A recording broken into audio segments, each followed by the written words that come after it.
Good evening and welcome to the Personnel Committee Budget Meeting. Tonight is October 15, 2024. Please rise for the pledge. Legislator Castellano, will you lead us? I pledge allegiance to the flag of the United States of America and to the republic for which it stands, one nation under God, indivisible, with liberty and justice for all. Roll call, please. Legislator Castellano. Present. Legislator Nasarino.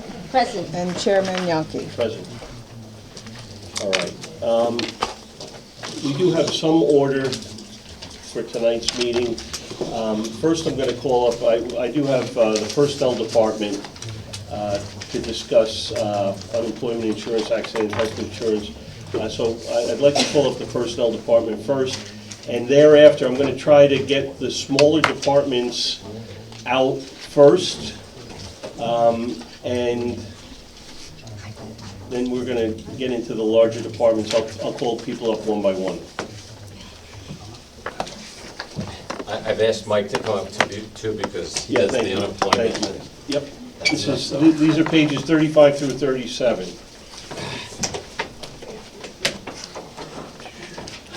How are you?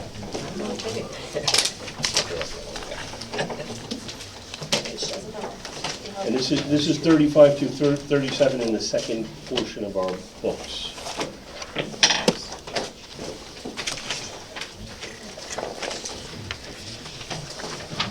Does anybody, do you have anything you'd like to say before we start? Hello? How are you this evening? Good evening. Yeah, I'm here to answer whatever questions when we submit our budget, I always do a cover memo that kind of hits the highlights. Okay. And so. Anyone on the committee have any questions? Anybody from the legislature have any questions? I have a question. On the first page, you got furniture and furnishings. It was cut in half.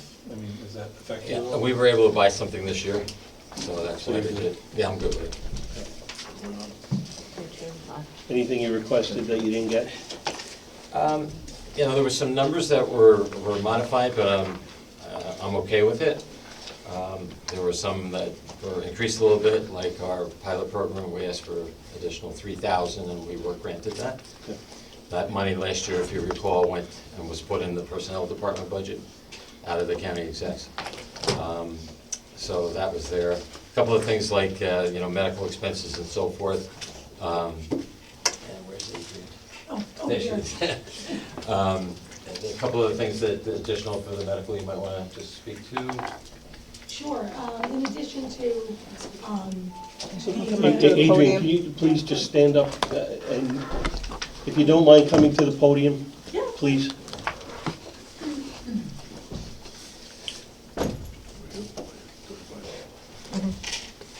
Thank you. Yeah, cool. So I'm Adrian, I Deputy Personnel Officer. So we did increase for the medical expenses. We do pre-duty, so for the corrections officers, police officers, deputy sheriff, so part of the examination is the physical exam. So we do many of those. In addition to that, we have started doing the mask fit test for the SWAT team for inclusion. Thank you. So that was the reason there. One other one I will point out that's important is the consultant line. That's we did ask for an, actually, this came up a little bit after we had submitted our budget. And what we want to do, we feel there's a need to evaluate some titles in the county where we're having some issues in terms of recruiting. And, you know, we can easily call local counties and get that information. But what we really would like to do is more of a total compensation review, because there's some areas that we're very good in and maybe some others that we might be a little less in. So I had asked John Tully to give me an estimate of what he thought it might take. And so it went from 2,000 in this year's request to 17, so about 15,000 we're setting aside to do a study by an outside consultant. John's already researched it, and there are a couple of firms that will do it that are reasonable. But some of these things are, you know, off the wall. but we think we can do it within that budget amount. Legislator Crowley. 54329, promotional materials, I'm assuming that probably has something to do with what we were just talking about. It's that, and it's recruiting and doing some more of these sessions like we had the expo that really was very successful for us. We were trying to squeeze one in September. We weren't able to do that with all the stuff's going on. But, you know, we feel that was very productive, and we'd like to do that, you know, again in '25. Anyone else? Then I'm going to ask that we move forward to page 250, which is unemployment insurance.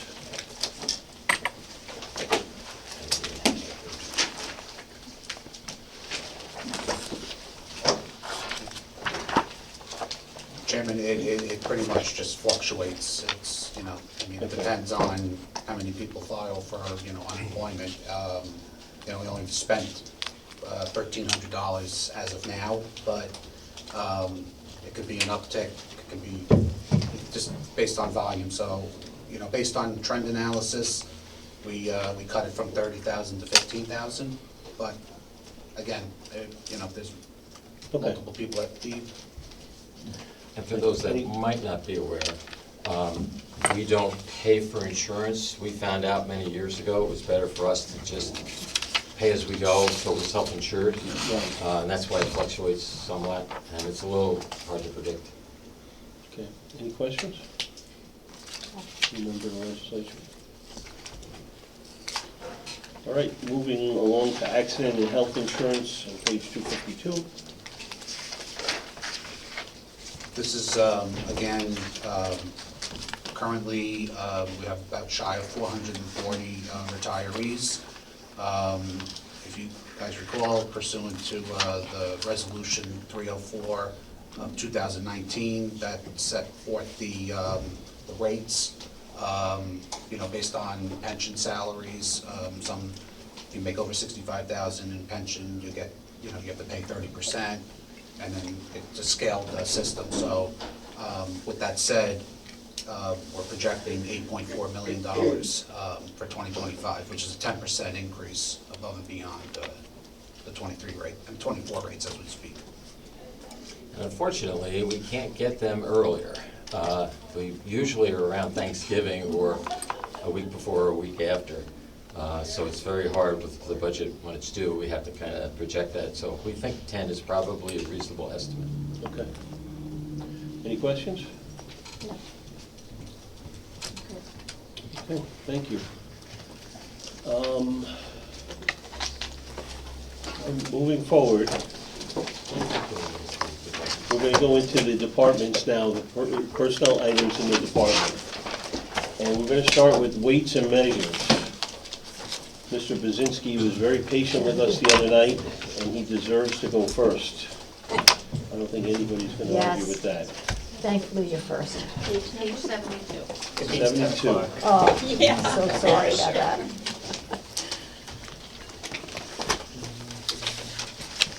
All right. We have a salary adjustment, and that's well-deserved salary adjustment, and I understand why. Does anybody have any questions?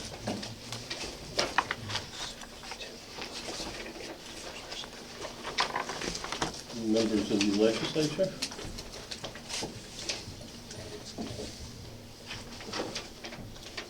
I think it's well-deserved, and I think you're done. Good to go? Unless you'd like to add something. It's fine by me. All right, thank you, Mike. Thanks for your patience the other night, too. All right. Thank you. Yes. Thank you very much. With that, I'm going to go to planning. I see Barbara there. Page 97. 97.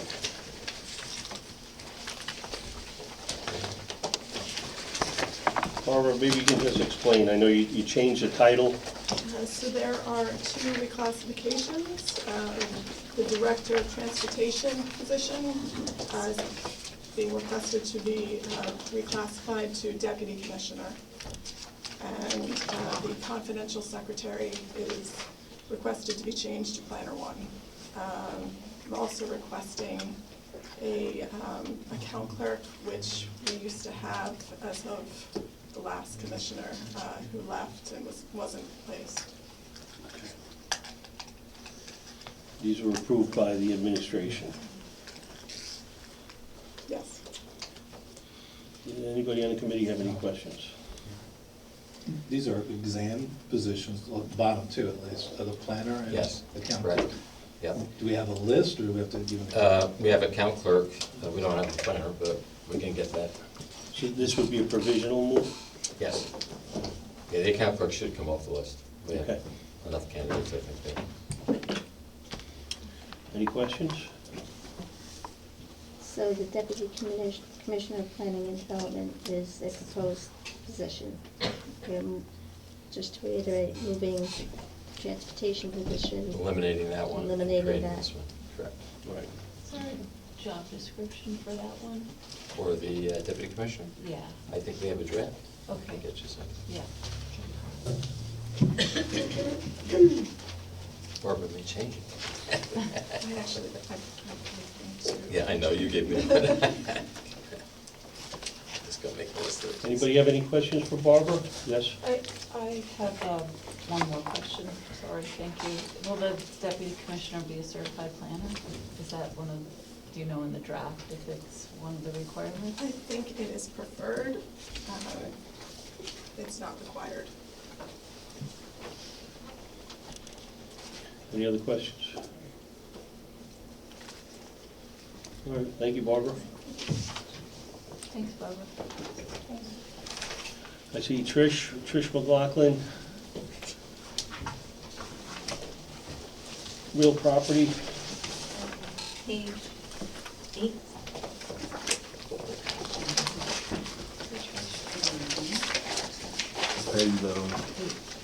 you had a reclassification in your department, right? Yes. So as you all may remember, last year when I started, I had a small increase for my 2 employees to try to get them at a decent base level. Then through this year, we kind of realized that the 2 employees that I had bumped up, they both got classified as, I think it's senior office assistant. So there's 2 of them. I don't need 2 of those. So what we found through this year, working together, is that the one position, senior office assistant, that's fine. The second one really is an assistant to my position, whether we want to call it a deputy, real property director, whatever. So we chose the senior real property tax service assistant, whatever it is. So Marilyn is in that position now. She does all of the duties that are classified in that title. There's more calculating, there's more math, there's spreadsheets, there's more analysis, and there's more liability in that position. So it clearly is a step up from the other one, and when Marilyn does retire, which is probably gonna be in about 3 years, I need to have the right qualified person in that position, so I need the title to match what it does. So that was my goal here, and with it came a salary increase as well. Any questions from the committee? I guess my question, is how do we, are we zeroing out one of the lines, are you changing it? Well, so what's gonna happen, I believe, from the research I've done, is there's a test, I looked into that, there is a test that exists, we don't know how soon we can get it, but Adrian is gonna call for the test exam to be, once the exam comes, then I'm gonna have both my employees take it, so that everything's fair, above board, and then willingly Marilyn passes, and then Marilyn's position becomes that, and we get rid of the other senior office assistant position. Now, if for some crazy reason Marilyn fails it, then I'm not going to fill that office, the real property. I'm gonna hold on to it until it'll be just zeroed out, and we'll hold on to that until she retires. Then we'll get rid of the second senior office assistant, and then I'll find a new real property assistant. My point is, I'm not looking to remove Marilyn. She Okay. does this job, she does it extremely well. I'm not looking to get rid of her. Got it.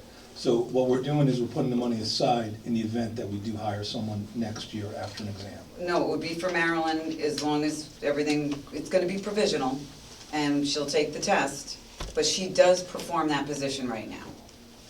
So I'm looking to see if we can get the increase now for Marilyn in that position. She's presently performing it, but we just need to get the title, which I believe was approved, official, and then it'll be provisional once we can get the test, but the test might not be for 6 months, could be a year, because we're the only one in the I county. get it, you know, a potentially provisional employee until the exam is taken.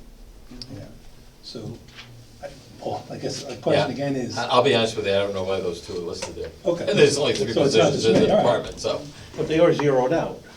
yeah, but, They're not you zeroed know, out. that was, vacant. They're not intended to the budget. I'm looking at senior office assistant. Oh. Yep, So we're changing one of those potentially for, correct, the second one. right. If you look at the thought you were talking about the- 10907 adds to 10107. Yeah. okay. So we'll be changing the title. Yes, from senior office assistant to real property tax And services that's something that we'll assistant. do this year? January 1st, based on this is January 1st. Okay, got it. And then one of the senior office assistant titles will, Well, that's a reclassification, so you take the Right. base money from that, and the only thing that will appear then would be the real property tax service assistant and 1 senior office assistant. okay. Just have a question Yep. for Paul. Paul, do you think that the test will be submitted to the county within the year? I hope so. Working with the state is so difficult, they just don't have enough people, but, you know, they've given us some other options, the help program. I assume this one will not be out of the ordinary and will be more likely to get it because it's standard across the state of New York. So, I'm hopeful. Fingers crossed. Any other questions? Thank you, Trish. Thanks, Trish. Thank you.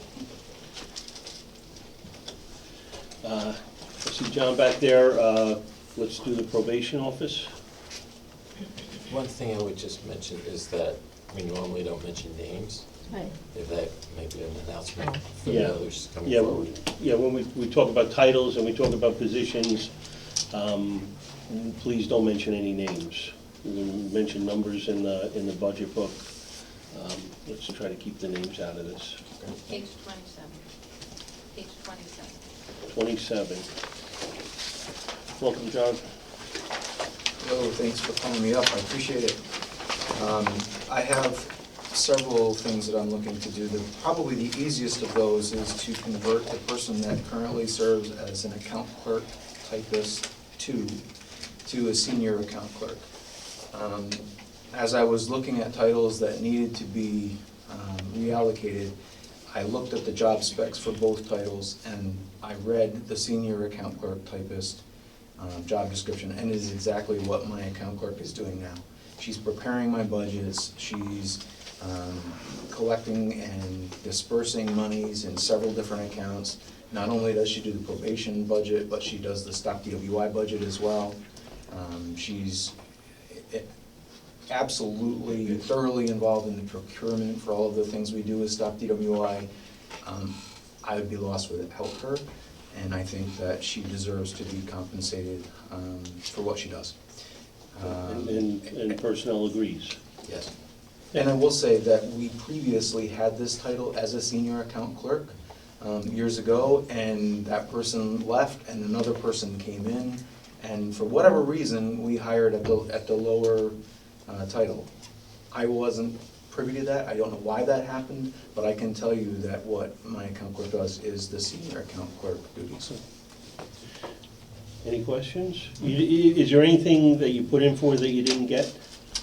I put, everything that I put in for, the county executive agreed with me, that sort of personnel. Any questions? It was a tough battle, but. Any I twisted questions? Paul's arm. Any questions from the Can't use it legislature?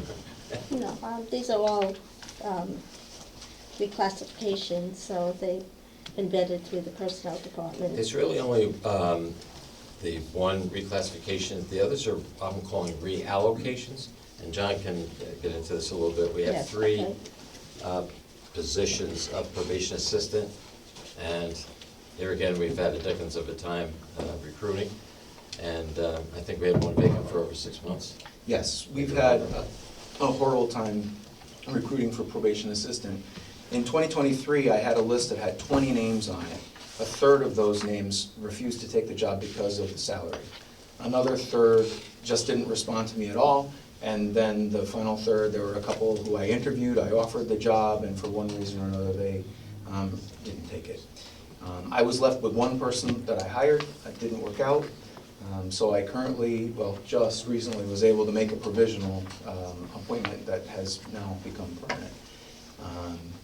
We gave the test again in June. I have 4 people on the list.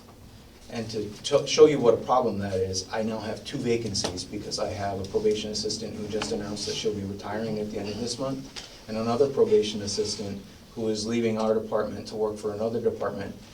And at the time she decided to do that, it was because the salary in her current job was not enough for her. I have looked at what probation assistants make in other counties. So I contacted my counterparts in Ulster, Dutchess, Orange, Rockland. I also contacted Sullivan and Westchester. They didn't get back to me. But our current salary for probation assistant is $43,950. Ulster's starting salary is $49,628. That's a difference of almost $6,000. Dutchess, starting salary is $54,755. Again, a $10,000 difference. Orange County, the current starting salary is $52,772. That's a difference currently of $8,822. Rockland starts at $53,568, which is a difference of $9,618. It's no wonder I can't recruit for these positions. Excuse me, Mr. Eldridge, is this something that can be resolved with that consultant that you're hiring? Is this one of the places we want to look? We felt this one, he's desperate to have people right now. And it's happening in some other departments too. But we also looked at it from the duties that this position now does. And one of the major ones is that they do the drug testing. That's something that a lot of people don't want to do. So, in looking at the other counties and looking at the circumstances of the change in the expectations out of the job, we felt we had to act quickly. So the reallocation was thoroughly vetted through the personnel department. Yes. And the steps were increased. Yes. And that is something that may be entertained throughout the county because, as we'll probably hear tonight, CSEA, some people feel that they need more of an increase with the job they're doing, and the only way to alleviate that would be to increase the steps to CSEA. Well, that's one way to alleviate it, and in this case it is, but we also are looking at all compensation, that it's not just limited to the salary, because in some cases we're better than others, in some cases we're not as good. I'm sorry, what kind? Compensation, total compensation, so benefits, longevities, increment steps. Some places have a limited number of steps or just one. Others have more. There's other issues too. Well, our longevity is higher than most. Yes, it is that. But is that something that you're negotiating with the upcoming CSEA contract? We're looking at, for the review by an outside consultant, we're looking at total compensation. So this is what we would be looking at for the consultant that we hope to bring in the very near future. Legislator Elmer. Through the chair. John, when you were having difficulty hiring based on a low salary, did the medical contribution come up in any of those discussions? No, it did not. It was simply the compensation, the salary. And did you, when you did your comparison, did you see what the contributions were in those other counties? I did not, no. Thank you. That is also why we're looking at the total compensation, because those are elements that will affect it. Okay, yes, Legislator Montgomery. I have a couple of questions, if I may. The 48,888 probation assistant is full-time? Yes. And that 5514 increase would bring it up to 54,000 something? And is that in line with the other counties' starting salary? How long has that probation assistant been with the county? You're talking about the first one? Just identify the line number. 10137. It's the last. It says they started in June of this year. June of this year. That's my brand new assistant. Okay. Yes. Okay. And the reason for that, I believe, is that she's going to, will she be at step 2? She goes, yes, step 2 in January. I just don't think the public doesn't have this, so I think it's good to Sure. help them understand in this meeting that we're talking about a full-time salary of $48,888. Legislators are considered part-time and we make $45,000. The department that the other probation assistant left for within the county, what was that department that they left for? She's going to workforce, Workforce. which is part of DSS, I believe. It is. Okay, thank you. I would advocate for this, but I know probation officers sometimes provide, frontline first responder services when they're dealing with the public, and they're frontline sometimes mental health and counseling, and not in their job description, but it just happens. Yes, and these are probation assistants who, one of them is tasked, the new one that you were referencing, is tasked with taking petitions for women, typically women, who are looking for orders of protection in the family court. She meets with them, she prepares a legally sufficient petition.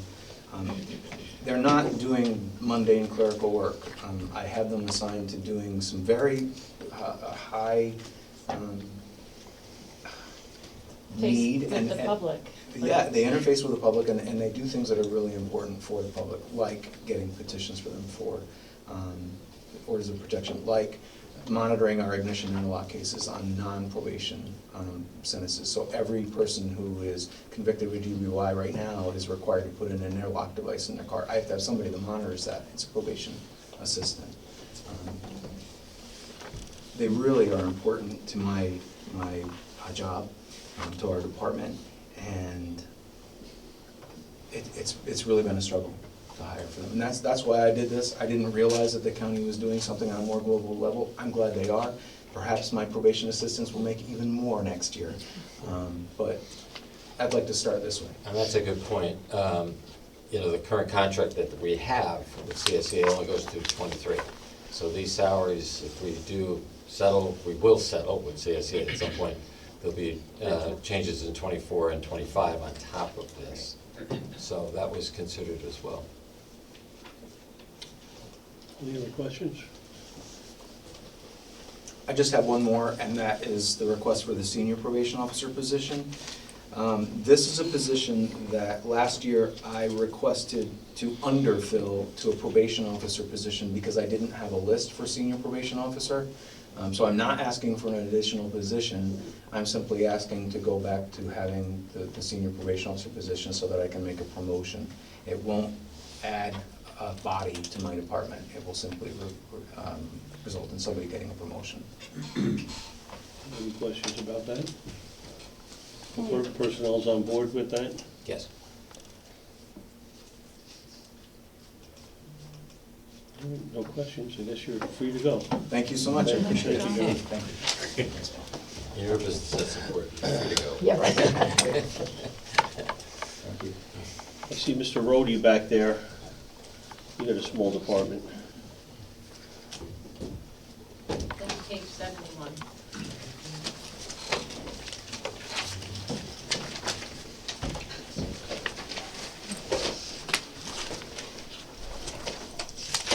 Good evening, everyone. Good evening, Paul. Hi.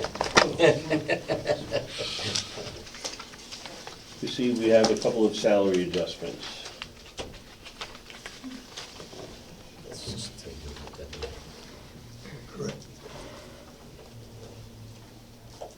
That's all, just the two salary adjustments, yeah, that's, Okay. nothing was proposed. Both full-time positions. Correct. Anybody have any questions about this? I think, Carl, last time you were here, you spoke about the increase in the caseload. Can you just embellish upon that, because things have rapidly progressed in the Veterans Administration in your department? About 2.5, 3 years ago, a law was passed called the PACT Act that increased the eligibility for thousands and thousands of veterans. The VA is in the process of sending out reminders to all the veterans that fall under that. That would be veterans that suffer from Agent Orange exposure, Marines that suffered from the Camp Lejeune polluted water, and the burn pit veterans from the current conflicts that we're involved in since 9/11. And it's increased the, I'll give you an example. For Vietnam veterans alone, it added 3 different conditions on. So we have a cancer condition called MGUS, a condition called Parkinsonism, and hypertension. So we have veterans that suffer from these that have been looking to the VA for help, and in some cases getting help from the VA but not getting compensation. So now they're coming in to file claims. A claim is tedious. A single claim is like 3 different forms that we had to fill out to ensure that this veteran, can collect those claims. So we're getting a lot more veterans for the burn pits. It was about 20 different conditions were added on. So as veterans become more and more aware of it, they're coming to us to file these claims. Sometimes these are veterans that have never filed a claim before. So it's a lot of extra work. We just have 2 service officers. So besides the regular duties that we have is, I'm the department head. Besides regular duties, I see veterans for claims. I'm not just doing the clerical and the administrative work. So that's the difference. So your workload has increased significantly. It really has, yeah. And will proceed to increase significantly. Yeah, we don't see it slowing down. In upcoming months and years. Not only it's getting much more complicated. Veterans are very, very, we have one veteran that has 5 different kinds of cancers, and it's nothing that's metastasized. It's just 5 different separate types of cancers that the gentleman has, and very complicated to put these claims through and get the proper evidence that the VA requires for a claim. It's not just saying that the veteran has it. We have to prove that where the veteran served, and we have to have diagnosis that he has this condition. So that all has to be put together for the claim. Do you have certifications that you have to carry, Carl? Yeah, we have to get certified by the VA. They require once-a-year training. There's also ongoing training offered by New York State. They give a monthly training. It was my practice when Art Hanley was my deputy director that if we could go, we went every year for training just to keep up with the new things that go on, the new conditions. And the VA loves to come out with new forms. You just get used to using one form. And they think that to streamline it, they went from a 1-page form to a 3-page form for the same information. So we have to keep up with all that. Yes. Yes. And I also want to add, I appreciate everything you do, but they're coming out, as you said, every year with more and more conditions and making things harder for people to file on their own, where they have to come from you because of the aging. They have everything computerized now, and a lot of the vets are not, some of the vets are not computer savvy, so they rely on you and Tanya to do a lot of the filing for them. And we went, 2 years ago, about a year and a half ago, we went completely, we're 100% paperless. We do all our claims online now, and it does move things along a little bit quicker. The claim will be down in the VA the same day as we prepare it. In the past, either we fax it or mailed it down, and it could take 4 or 5 days before the VA acknowledges it and gets back to it that they have the claim. Now it's almost immediate. Any other questions? I just want to thank you and Art and now Tanya for the work you and all do for the veterans and your staff. Thank you, I really appreciate that. And Tanya's here with me. Oh, let's see it. Oh. Stand up. Welcome, Tanya. Good luck to you. Anything else? All right, thank you. Thank you very much. Have a nice evening, everybody. Thanks, Carl. That's it. I'm going to go to the DA's office. Good evening, everyone.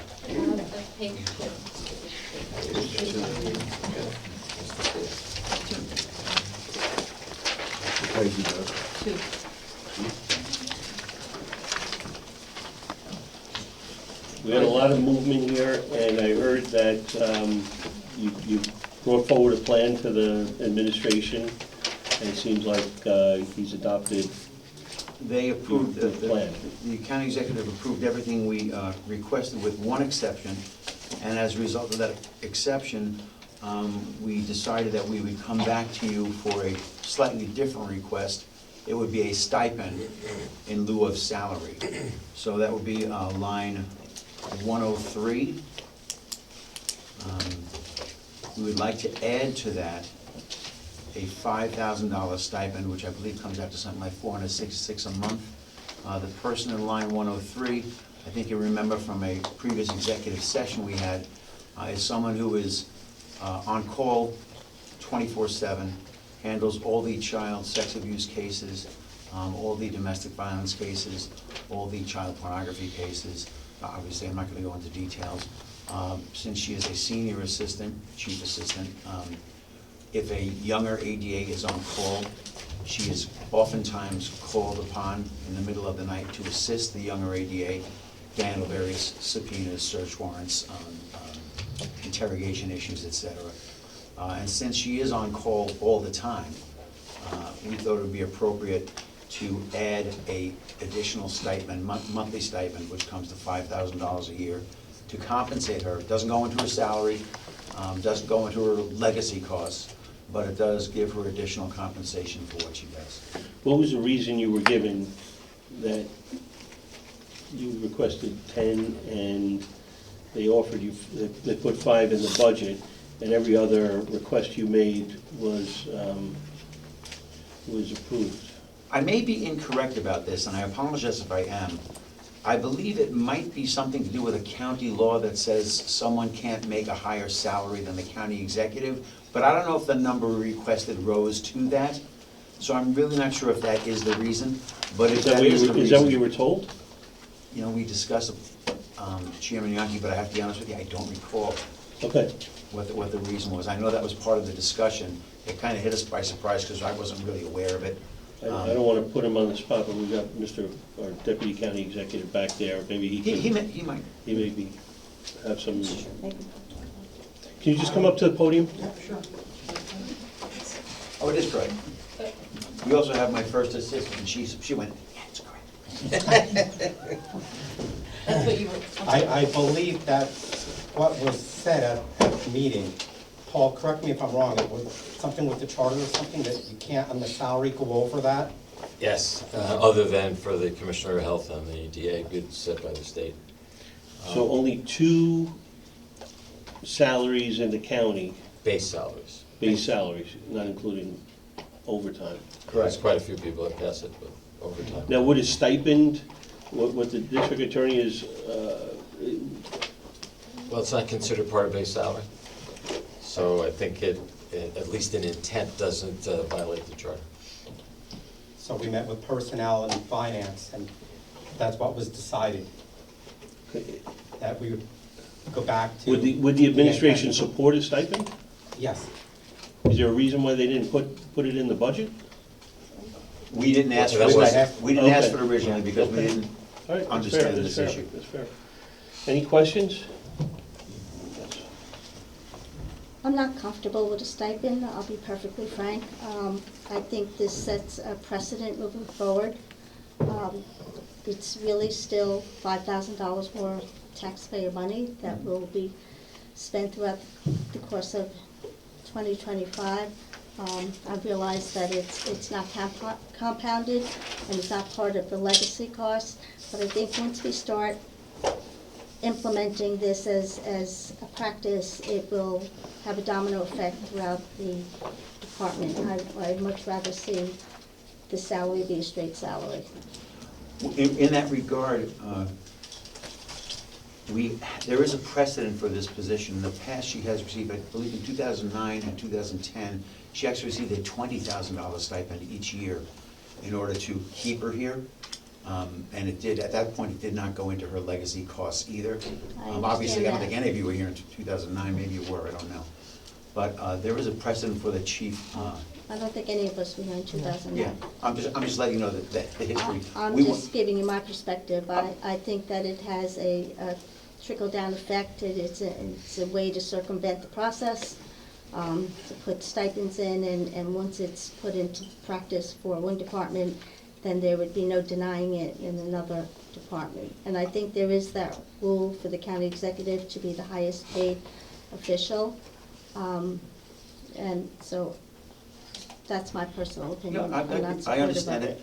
I would agree with you if we were trying to circumvent the process, but we aren't. We're trying to find a way to compensate somebody who's doing all this additional work. And the fact is, there are many employees in the county who, due to overtime and other issues, I believe there might be a few with stipends, are making more total annual payment than the county executive, but not base salary. Well, I'm just, to the chair, I just feel that we could have a compromise here and have a straight salary. And Paul, they're countywide, in different departments, stipends are used, right? They have been for. Education stipend. Yeah. Well, yeah, Yeah. those And are I actually. understand what you're Isn't there a saying. stipend within your department? It used to be, wasn't there $1,000 a month? There are $1,200 a month stipends for ADAs who are on call for a Right, month. and that still exists, right? Correct. Okay. Legislator Crowley. If you added in the 5,000 into the street, I know there's stipends throughout all the contracts and different things, but if we added in the 5,000 straight salary, then it would make less than the county executive. Then Right. what? She would make less than the county Right. executive and be able to add it in. I understand there are stipends though throughout the county, and if that's the case, we need to make sure that we're taking that into consideration when looking through this budget tonight. I don't see any, well, there is one other budget. And it's coming out of grant money, right? It's coming out of your grant. Yes, it's coming out of grant funds, absolutely. All the stipends come out of the grant money. Yeah, I just wanted to understand more. I appreciate the fact that you guys are already doing it for other employees within the DA's office as well, which is good to hear. But how does this stipend exactly work? Is it that if somebody puts in a claim for additional work that month and then gets paid for that? And if there is no additional work for a couple of months, no additional stipend? That's never happened. Well, I'm hoping it would It's in the not gonna DA's happen office, either. but, I asked the same question. but how does that work? If they're on call for the month, they have, let's assume 1 month they get 30 calls, or 1 month they get 5 calls. They're still on call for the month. They can't go on vacation, they can't, if they go to a wedding, they can't have any drinks. If they have to go to bed at a certain time, they gotta have their phone on at all times. You've gotta be ready to go. Many offices, you're on call for a week or even a day. Because we're a smaller county, we have to be on call for a month. Got it. It's divvied up and rotated, and they pick it and so forth. And Chris, I The believe counties. you don't even submit it until after submit it's it at over the to end. make sure it was actually provided. I was going to say, I submit a voucher and an RPC at the end of each month for all the stipends that go through. So I make sure that the ADA has actually done the work before I submit the paperwork for them to be paid. So in this particular stipend of 5,000, that you'd have to create a process for this as well? Correct. Just an example, last night, she was on call for almost 3 hours on 2 cases that came in today. Do we know how much difference there is between the county executive salary and what's proposed right now? I don't know what the county I executive. think it's 176 She's at something. 176,022. And this would get her to... Well, 10,000 would put it at 177. That's why it's put it at 176. What if we added instead of 5,000, we made it 8,000? However you get it there, I'm fine with But that. it's not 5 and 5, it's 5 and 3, but it goes into her salary. I'd be willing to give add 3,000 to it directly into the base pay. How about 8? That's Four. How about the 5,000? Anybody have, I'll make that motion if there's no objection. Why don't we move the 5,000 into her pay and get rid of the stipend? There is no stipend. The 5,000's in, and I wanna make the 5,800. The 5,000 is in. Right. As a stipend right now. No, it's in her base pay, it's a salary. That was approved as an increase in the pay. Okay. So instead of 5, make it 8, add an additional 3 to that. I'll support that. Legislator Montgomery. Can salaries go in sub-contingency? I would recommend putting it in sub-contingency and changing the charter. That's ridiculous that employees can't make more than the county executive. I don't know other counties that are like, I know Westchester, the county executive is probably the lowest paid employee. I'd be willing to have a discussion about a charter change, but for tonight, if everybody would be satisfied, and I'm thinking she's not getting the full 10, she's gonna get 8 out of the 10 tonight, I'd be willing to make that move. I'll see your 8 and raise you 2. As long as it's your 2. Well, it is, I got the grant. Yeah. Legislator Eldner? I don't have the complete math, but if it, instead of an additional 3, an additional 4, would that also keep this position below the county executive salary? Just add 9,000 to, so it'd be 176,594 versus whatever the county executive. So then that would put you at 176,594 with extra 1,000. So that would put you over the county executive. Sorry, I'm gonna make a motion to change the 5,000 to 8,000 on this employee, 103. Do I have a second? Second. All in favor? Aye. Aye. All right. Okay. So just to go over the math again, the stipend amount, There's no stipend. no stipend, it's just an $8,000 rate. Her increase, you asked for 10, she got 8. Okay. So bring you to the 175,594. A little bit below it. Thank you. Okay. 175,594. No, just so you know the total. Leanne, did you have? I just wanted to point out that we did provide the salary structure that had been asked of us for a while, and we reached out to other counties, some comparable in size, some not. And the numbers that were provided to you all actually put this particular position at the low end of the salaries of other counties. That's why when we requested the 10,000, figuring that would bring this particular position up to that low end, and we spoke to the county executive who approved the 5, that's why we're asking for the additional 5,000. And as DA Tendy pointed out, this is similar to other stipends or overtime that is earned in other positions. So I understand the concerns. I don't think that it's creating a dangerous precedent. I think it's just putting us where we need to be as our other requests that we've made for salary increases this year within that salary structure that we provided. I think all of the salaries we've requested and the increases are consistent with other counties, they're competitive, they're comparable, and they're consistent with the salary structure that we've provided to you all. I just want to add one more thing, that as far as this position goes, with all the surrounding counties, it's by far the lowest, even with our request. And I would be happy to work with Legislator Montgomery if she wants to change the charter to eliminate that provision. I'd be all in favor of it. Okay. And so we solved the problem this year, and next year we can, maybe there'll be a charter change that helps us address future years. But I appreciate the fact that after years of asking for a plan, a structure, that you've actually come forward with something, and now any adjustments to it will be minor tweaking to it rather than, losing people because their salary's not in the, in the right The only issue we ballpark. may have going forward, and we'll address that if it happens, is we still have not been able to fill the appellate division, the appellate position. We interviewed one person, and we were told flat out that with the 25% health care, Well, she's we can so talk we have ab- not had a single applicant. We can talk at about that salary. because you were in front of us back in May or June, and we had a conversation, Mr. Eldridge was here, and we talked about coming up with a plan. Yeah. Okay? And I appreciate you contact me. Time went by, I was told that because of the CSEA contract not having been settled, that we weren't gonna come up with a plan.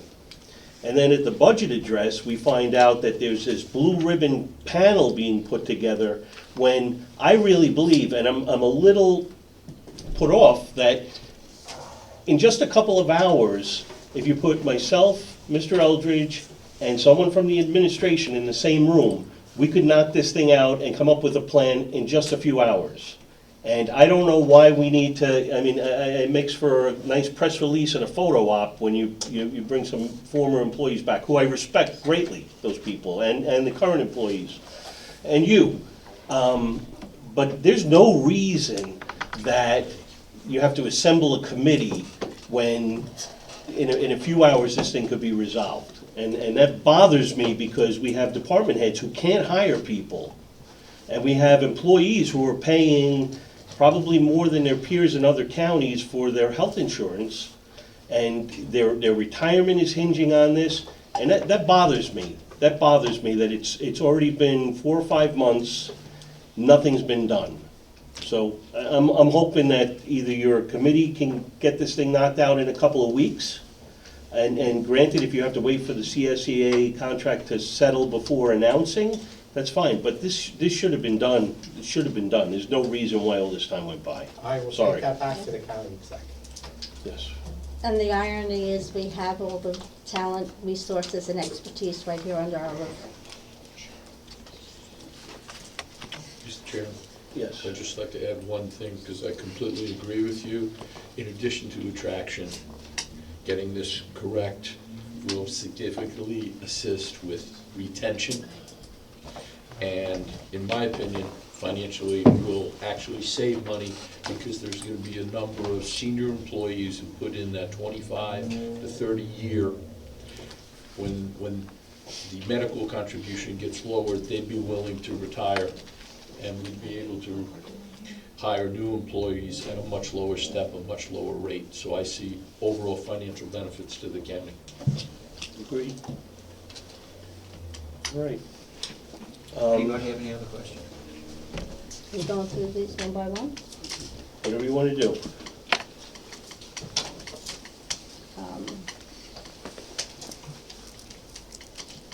Well,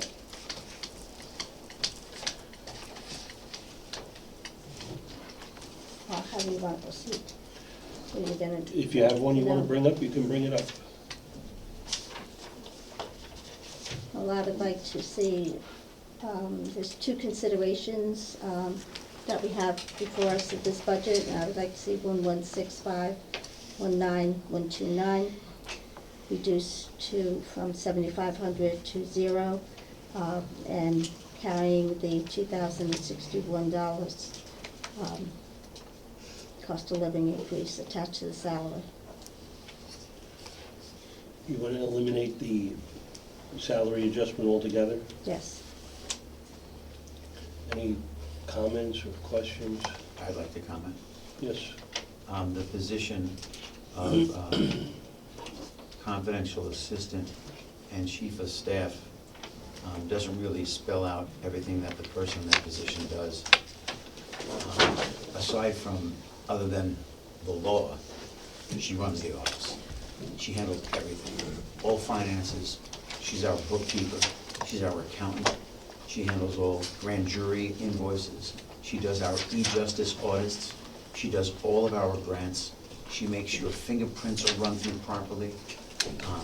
She does inter-office and inter-county and intra-county memorandums of understanding. She handles all clerical jobs in the office when someone is out. Right now, we have 2 people out. She's handling both their jobs. She handles all travel arrangements for witnesses. Most offices have separate people for all of these tasks. She does all of them herself. She handles all conferences, all lodging, all car rentals, all food, anything with the public, interfacing with the public, my schedule. That position in other offices makes an astonishingly more amount of money than we pay here. I think a $7,500 increase in the salary level for this position is extremely modest. And for someone with that skill and that experience, it would be very, very difficult, if not impossible, to replace without a good 2 or 3 years of a learning curve. It's not something that can just be, you just can't fit somebody into that slot. Legislator Crowley? I agree with District Attorney Tendy. I believe that the confidential secretaries make and start off with this, but if you look in other departments, there are people that have been here a lot less time that make a lot more money. So I think That's not true. it wasn't an opinion statement, Ginny. I was speaking through the chair. I was speaking through the I'd like chair. to, I'd like to ask the Deputy County Executive, it looks like there was a plan, an overall plan, aside from the District Attorney's Office, that dealt with the position Correct, of Mr. Chief Chairman. of Staff. Yes, a Could you tell comprehensive- us what you were A thinking? comprehensive review was done, personnel looked at the confidential secretary and chief of staff across the county, and we tried to come up with a baseline where it would be, Sorry to interrupt, how many Chiefs of Staff do we have in the county? was there, Paul, 2 or 3? Yes, four. It's at least Okay. 3. Which departments? You have it in the Sheriff's- Sheriff's Department, the DA, DA. the county execs, and I think there's I 3. think it's 3 then. 3. Wait, it's a county executive, sheriff, DA. and district attorney. DA, Okay. Personnel. And are they, not chief of staff. You have confidential. I have a Confidential confidential secretary. secretary. There's a lot more if you look at the confidential secretary. and are we, I mean, how did you decide what their salary should be? We've worked with personnel and with finance and came up with a baseline type number. I don't know, Baseline- Mike, what did you guys use for a formula? Like when we did the baseline for the salaries? For the county executive, we looked at other comparables, and that's what we did. Because there are 3 chiefs of staff, and they're really not, I mean, it's not like they're all in line. So what makes them different? Oh, it's the different work that they do. I know the DA's chief of staff does a tremendous amount of work in different areas where, you know, the sheriffs may not, I mean. I'm just asking because Yeah. you got the sheriff's office, which is much larger than the DA's office, which is much larger than the county executive's office. And if you look at the chief of staff salaries, they're backwards. Right, well, I think on ours, on CE's office, there was nothing recommended for that except for the regular. Right, and I get that. Right. You had a chief of staff in the previous administration, you have a new one now, he took his COLA and this year's COLA. I don't have an issue with that, but I don't understand what you were thinking. Yeah, I don't know how the formula came about. Because in our office, the chief of staff does a lot more than chief of staff duties. Right. She handles, as I said, she handles finances, she does the budget, she handles all witness arrangements, travel arrangements, hotel arrangements. Chiefs of staff in other departments don't deal with witnesses, they don't deal with finance, they don't deal with, they don't write the grants, they don't do, grand jury invoices, they don't do that. I'm sure Brianna could probably speak to this, because she interfaces with her on these issues on a daily basis, so maybe you'd like to chime in. I would. We've been coming and asking for requests for assistant DAs. We've provided the salary structure, and maybe it was our error in leaving out members like our chief of staff and potentially support staff, just for purposes of highlighting exactly what they do. We've come to you, we've brought numbers to you in terms of increases in arrests, increases in prosecutions, increases in investigations. In fact, I updated those numbers for this evening, and to date, for 2024, we have 1,072 current open cases within our office. That's on track to mirror last year's number of 1,308 total for the year. In 2023, there were actually 300 more cases than there were the year before. So each year, the number of cases is increasing. The number of investigations, which we've spoken about previously, are increasing. To date, we have 148 investigations that we have initiated in 2024. In 2023 total, there was 138. So we've already surpassed that number of investigations. And we've oftentimes come to you and told you what the district attorneys do as part of these investigations, but what we don't discuss is what the support staff does. Since discovery reform, our obligations and our work and our caseloads have increased tremendously. It's almost impossible to keep up with our legal obligations in all of our cases without help. That help comes from our support staff. That help comes from our chief of staff. We have not asked for any additional positions in our office. The closest we've got was requesting that a part-time position be reclassified to a full-time position for purposes of hiring an appellate attorney. Other offices since discovery reform have created entire bureaus to assist their prosecutors in complying with the new discovery obligations. They have trial assistants, people specifically hired to assist assistant DAs when they're on trial. I can personally speak from experience that our chief of staff wears all of those hats. Most recently, I was in court late on a Friday afternoon litigating a discovery issue. And the issue that had come up was that there was a piece of discovery that was too voluminous to send to the defense attorney over the computer. We didn't have enough storage, there wasn't enough space, we couldn't get it to her. Our obligation is that we provide that discovery to her, and we had to do so by way of external hard drive. We had to send that to her.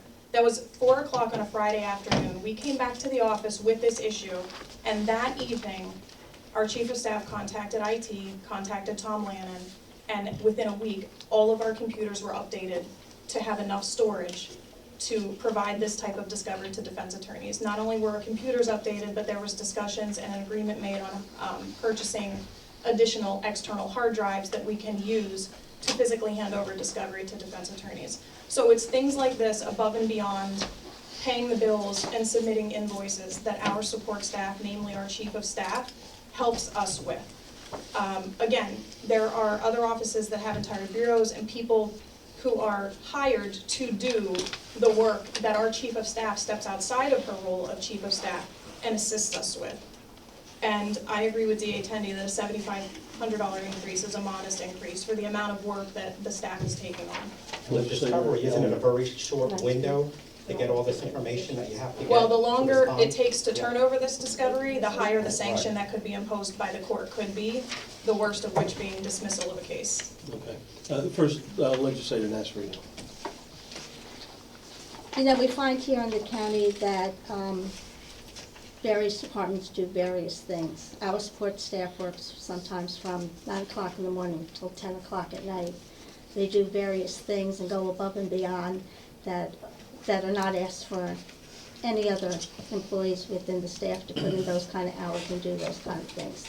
We recognize that each department is unique, and we recognize that each department has people who are deserving of increases. This position is an appointed position, which was a confidential secretary, received a $5,000 stipend just for the change of title, in addition to another almost $5,000 stipend throughout the 10-year. And we look to seek parity as best we can throughout the county. And we know that morale is low in the county at this point in time, and there's a lot of unsung heroes that never look to get a bump up, never get a bump up. And when I look at the support staff throughout, and I have the sheet that I would gladly share, throughout the confidentials, God bless you, throughout the confidentials throughout the county, the median pay is between $55,000 and $65,000.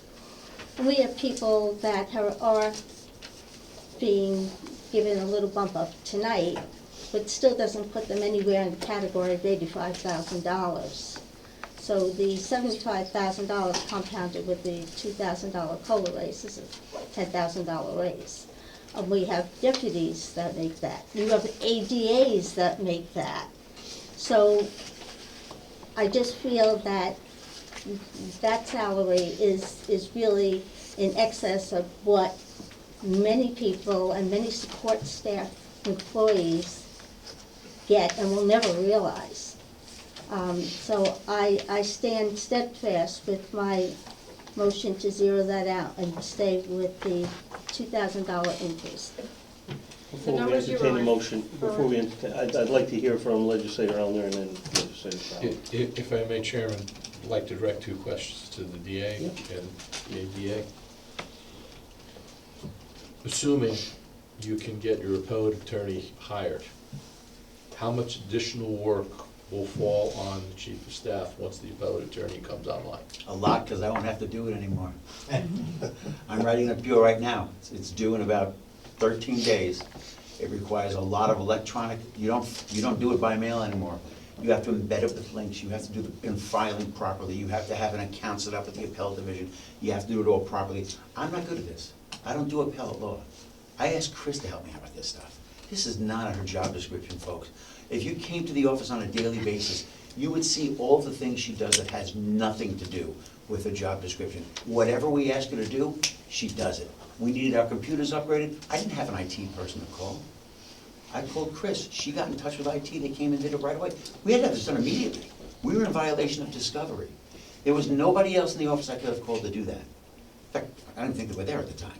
So, for the skill set she has and the experience she has, and I'm sorry I use names, the experience she has, the salary request is, God, she could make so much more in the private sector, folks. And if I lose her, I got nobody to replace her. Nobody. Thank you. Legislator Crowley. I was just gonna reflect on the fact that, you know, in the faith of keeping retention and all that she does, and also the fact that we have several vacancies now that are requesting a lot of work and time from other people.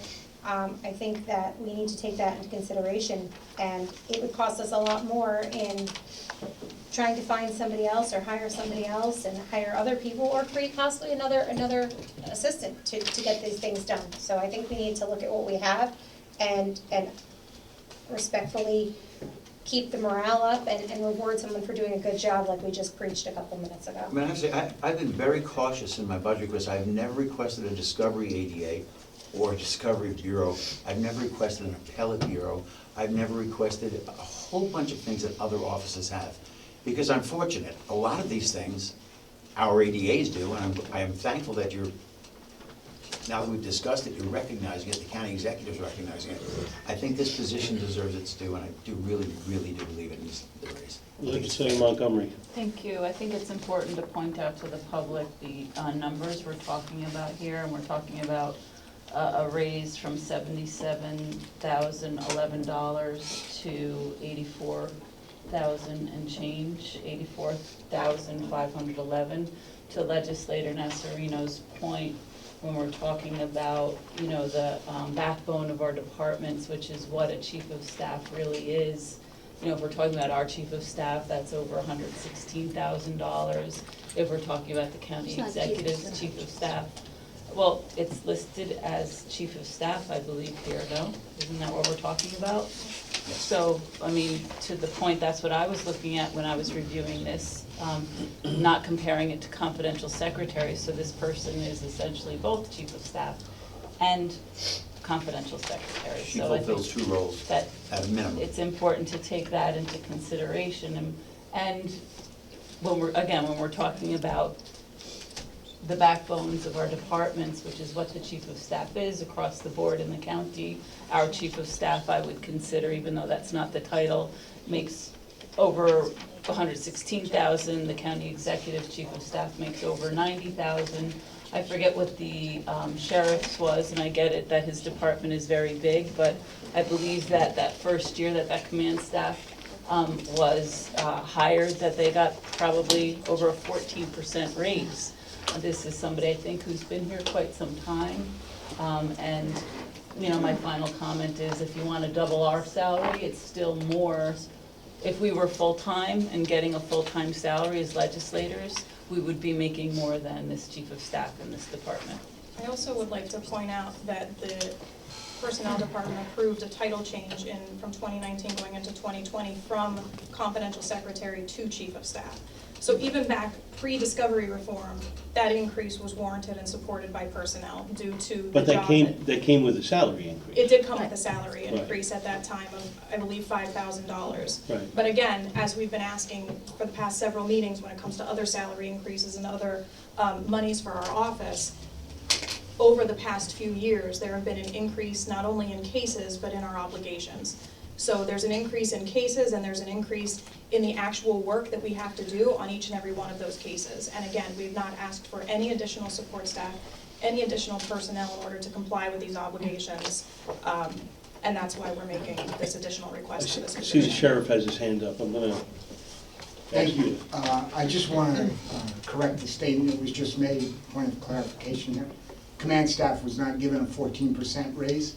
When they first came on board in '22, $12,000 was deducted from their salary because we were told they were new county employees. Right. The following year, we asked them to be made whole, and they were in effect made whole at that point in time. So it was not a raise. That's been made clear time and time and time again, and some people just don't get it. But your point is taken, your point's been made over the last couple of years many times, and some people just want to spew a false statement. Thank you. Thank you. Legislator Montgomery. If you want to get snide, that's fine, but that's. It's not snide, it's a That's the way I fact. look at it, and It's a that's my fact. logic. These were Well- new hires, they didn't get salary taken away from them, but there's one point I wanted to make regarding this position that we're talking about here, not the sheriffs. They were new hires, they got raises, a substantial amount of money. The point is, for this department, we don't know the type of work that comes across their desk. It's very different from what we see in other chiefs of staff and other departments, and I wouldn't want to be the person seeing those cases come across my desk and the toll it takes on their mental health. So $84,000 for a full-time job in Putnam County is maybe a living wage. I have a question. Did we do any comparisons with chiefs of staffs in other counties? They make significantly more. And do you have an example Westchester for me? makes, I believe, $115,000. Duchess, Orange. But here's it's almost not comparable, because they don't ask their chiefs of staff to do what we ask ours to do. If I wanted to be comparable to other counties, I would hire several other people. Some of them would be part-time, but there would be several other people. And they would handle all the things that she's handling out of her position. So let's just hire another person. Respectfully speaking, when we make those analysis with other counties, they're triple the size of Putnam County. And also respectfully speaking, we have a lot of department heads here today who feel as passionate as you do about their support staff as well, who don't really receive any merit raises at all. They get just the cost of living, and that's it. They've never gotten anything more. I don't think that's a good thing. Well, I'm just saying, these are the facts, and this is what contributes to the morale. That's why we get We hiring talk, guys. can I finish my statement? We've spoken among ourselves as we're preparing this budget, and there are several positions within this budget that we had brought up to be entertained, and then we decided that we were not going to do that. So, and this is what the point that I'm trying to make. We're trying to bump up, cherry pick some people, and other people who are the unsung heroes of this county never even get a chance up at bat, because there's no one advocating for them. I don't think it's a good idea to say some people aren't fairly compensated, therefore that person shouldn't be fairly compensated. I'm just saying that how in its entirely, the morale of the county, when people are overlooked year after year after year. They shouldn't be. You've been Well, on the they personnel are. committee year They after are. year after year. Yeah, we're talking about that for years. What did you And advocate for there's them? people Stop. in this, and there's people within this budget that other legislators have brought forth the incentive to give them a bump up, and maybe we should just start from scratch and do that from the floor then, because there are people that are deserving as well. I can't be held to account for I'm what not other people saying ask you for are. or don't ask for. I can only propose what I think is a very fair salary increase for someone who works very, very hard and has extremely different skills than other chiefs of staff in this county. Is there an education requirement for this position? As in degrees? Yeah, Yeah, you have to have a college degree, a high school degree, I'm sorry. high school degree. Right. I don't think there's an education. That's not relevant. Well, it is in when you do prerequisites for certain positions, it is relevant. There's not a requirement, but I can say, again, after having worked directly with this person, there's a lot of learning that has taken place from someone with a non-legal background who has learned a lot about the law and legal obligations and grand jury proceedings and trial proceedings. Again, a lot of other offices have actual positions for trial prep assistance.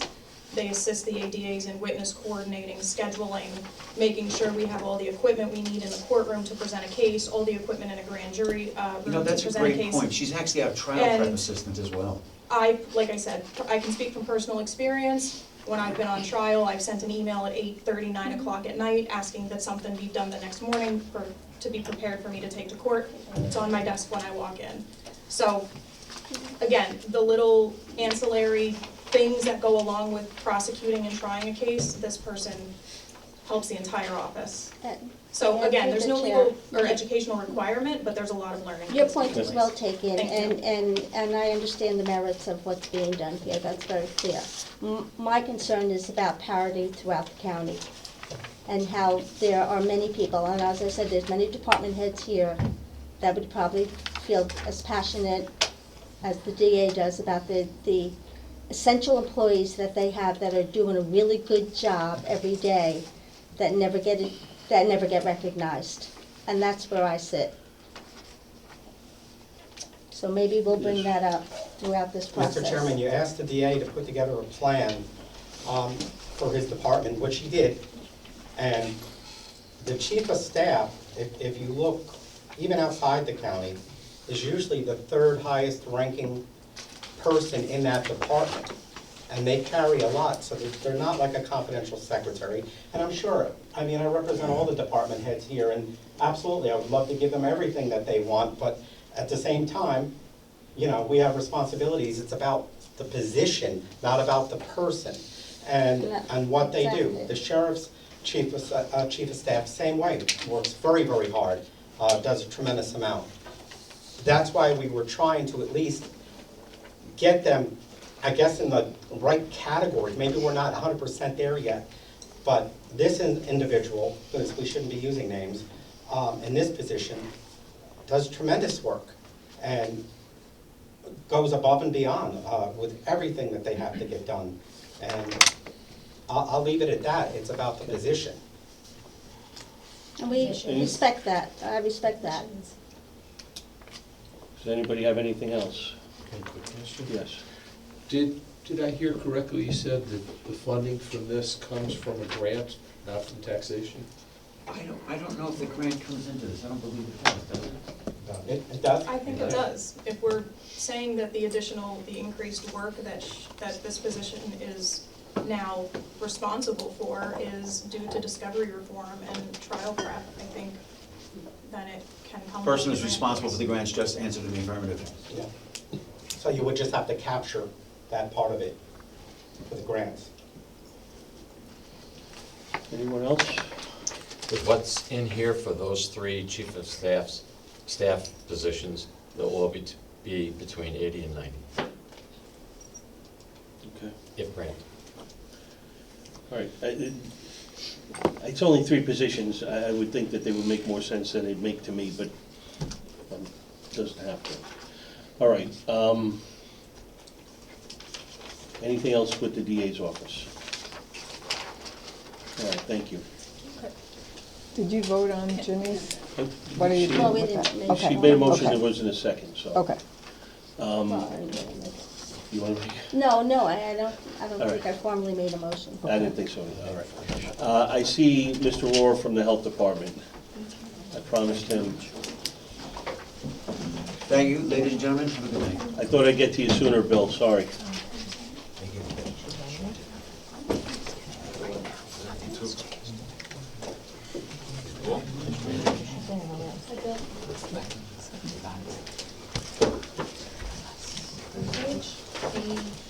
38. 38. Well, that one's close. Welcome. I know you're a Yankee fan. Yes. Started 10 minutes ago. Aren't there 3 other people who go before that? And the third one, and the two downstairs is broken. All right, Security guard. page 38. Tear down. Okay. Why don't we start with? Little opening. Just a background of what you requested, what you got, and is there anything that you requested that you didn't get, that you want to discuss? Okay. The Health Department this year requested 12 personnel changes for our 25 budget. Nine of the 12 were fully approved. We thank that. 2 partial upgrades were approved, so we count that as okay. And 1 request was not approved. We were not granted an increase for 8 nursing positions in our nursing division.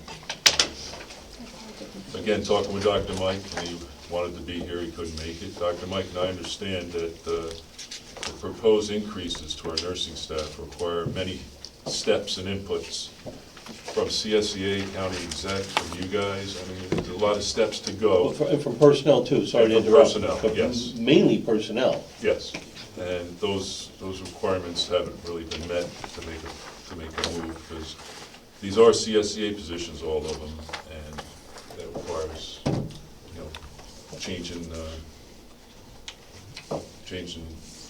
Titles? Grades. Grades, titles, to be approved. So, the fact is, though, just to let you know, we do have 3 nursing vacancies currently, and it has been extremely difficult to hire these positions. That's on page 41. Page 41. You're right, 41, the nurses are on page 41. Any questions from the committee or from the legislature?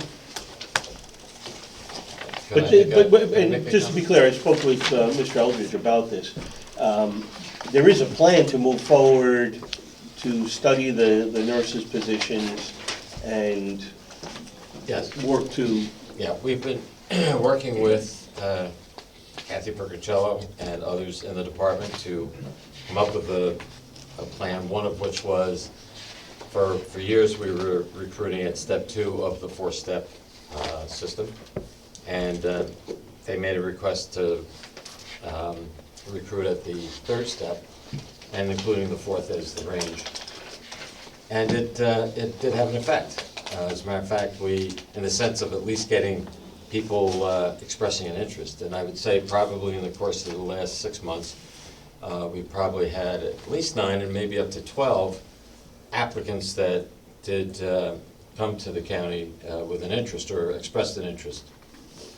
Unfortunately, based upon what Kathy has told me and told my staff, is that a lot of the folks were not willing to accept based on the salaries that we had. There were some other responses where they had taken another position. Some wanted to work in a hospital and not work in a public health department. But I really, in all honesty, having 9 to 12 candidates, I thought we'd at least be able to land a few of them. But for whatever reason, it hasn't happened. So we have, in that personnel department budget, the monies in the consultant line is to look at some of these positions that we're having difficulty with, looking at total compensation and seeing, is there a need to bump them up perhaps to another grade or whatever. But we didn't feel we had enough to warrant just move everybody up at once. What we'd like to do is have solid information. We did compare entry-level salaries, and with us going to the 3rd step, we're in a competitive range with the counties around us. All right. Not Westchester, of course, but the others. And so there's other factors going on here. It's usually that people want to work in a public health department and not work in a hospital. But there's a lot of overtime and so forth in some of these other locations. And when somebody says to us that they rejected because they want a minimum of $130,000, their current salary is $130,000, would have to at least match their current salary. And yet they filed These with are us. 40-hour-a-week jobs? 35. Okay, 9 to 5. Yeah, and hospital, I mean, the schedules that they may have could be, different, but, I don't even know why somebody like that would apply if they were serious about it. But that's the information we got back from the health department indicating what the When the response was. jobs are posted with their starting salaries, right? Absolutely. That doesn't make sense. They're posted with a range too, aren't they? A range. Yeah. Yeah, now we've said, okay, starting, step one maybe isn't working, we've tried two helped, maybe in years past, and we went to 3. So we're recruiting at step 3 and 4. I have a twofold question. The nurses provide such an essential service, and they're well-educated, and this is a great profession. And most of these tentative salaries are less than the chief of staff, a person, a 17-man department for 2025. And when I talk about parity, this is a great example of what I was trying to stress. So we just approved 85,000, and 6 out of approximately 6 are not even at that threshold. And why wasn't the... May I just add one thing to that before we go a little further? And that is, these are 23 salaries, so... 2025 tentative, 83, Because we don't have an 80. agreement. We don't have a contract with, Okay. they're covered under the CSA agreement. Okay. So there will be, most likely, 2 increases that will be above this, and increment movements. Okay, so, but that leads me to my second question then. Why couldn't we structure the reallocation proposals like you just did for the nurses? Because we really need to have more information, because the starting salary, the base salary, seems to be competitive, should be competitive with other counties. Not Westchester, and maybe not Rockland, but all the ones that we normally would compare with. We're in the ballpark. Now, we're not maybe where we need to be, and that's what we want to find out. Where should we be? Well, The other is that some of these positions could be hired as RNs, not as public health nurses, but the insistence has been that they want to hire public health nurses. Now, the difference is RNs, have a license. They could have a license and the training through a community college. For a public health nurse, you have to have a BSN, a Bachelor's of Science in Nursing. But we've converted pretty much the RNs over the years to public health nurses. So we're asking for a higher level of a degree now than we did before, where some of these titles, and we're also down to a lot less than we used to have. We used to have the WIC program, we had the CHA, and so right now there's 7 or 8 nurses in the department. 8 nurses, and you've got 1 supervisor and I think 2 allocated to be senior. 7 nurses. Say it again? 1 supervisor, 7 public health But nurses. 2 of them, there's 2 One seniors. is a senior, one is a And one of the senior. vacancies is a senior, right? 1 vacancy is a senior, Right. but that will be hired at a starting salary. And we are looking at RNs. If an RN applies, we're not just looking at PHNs.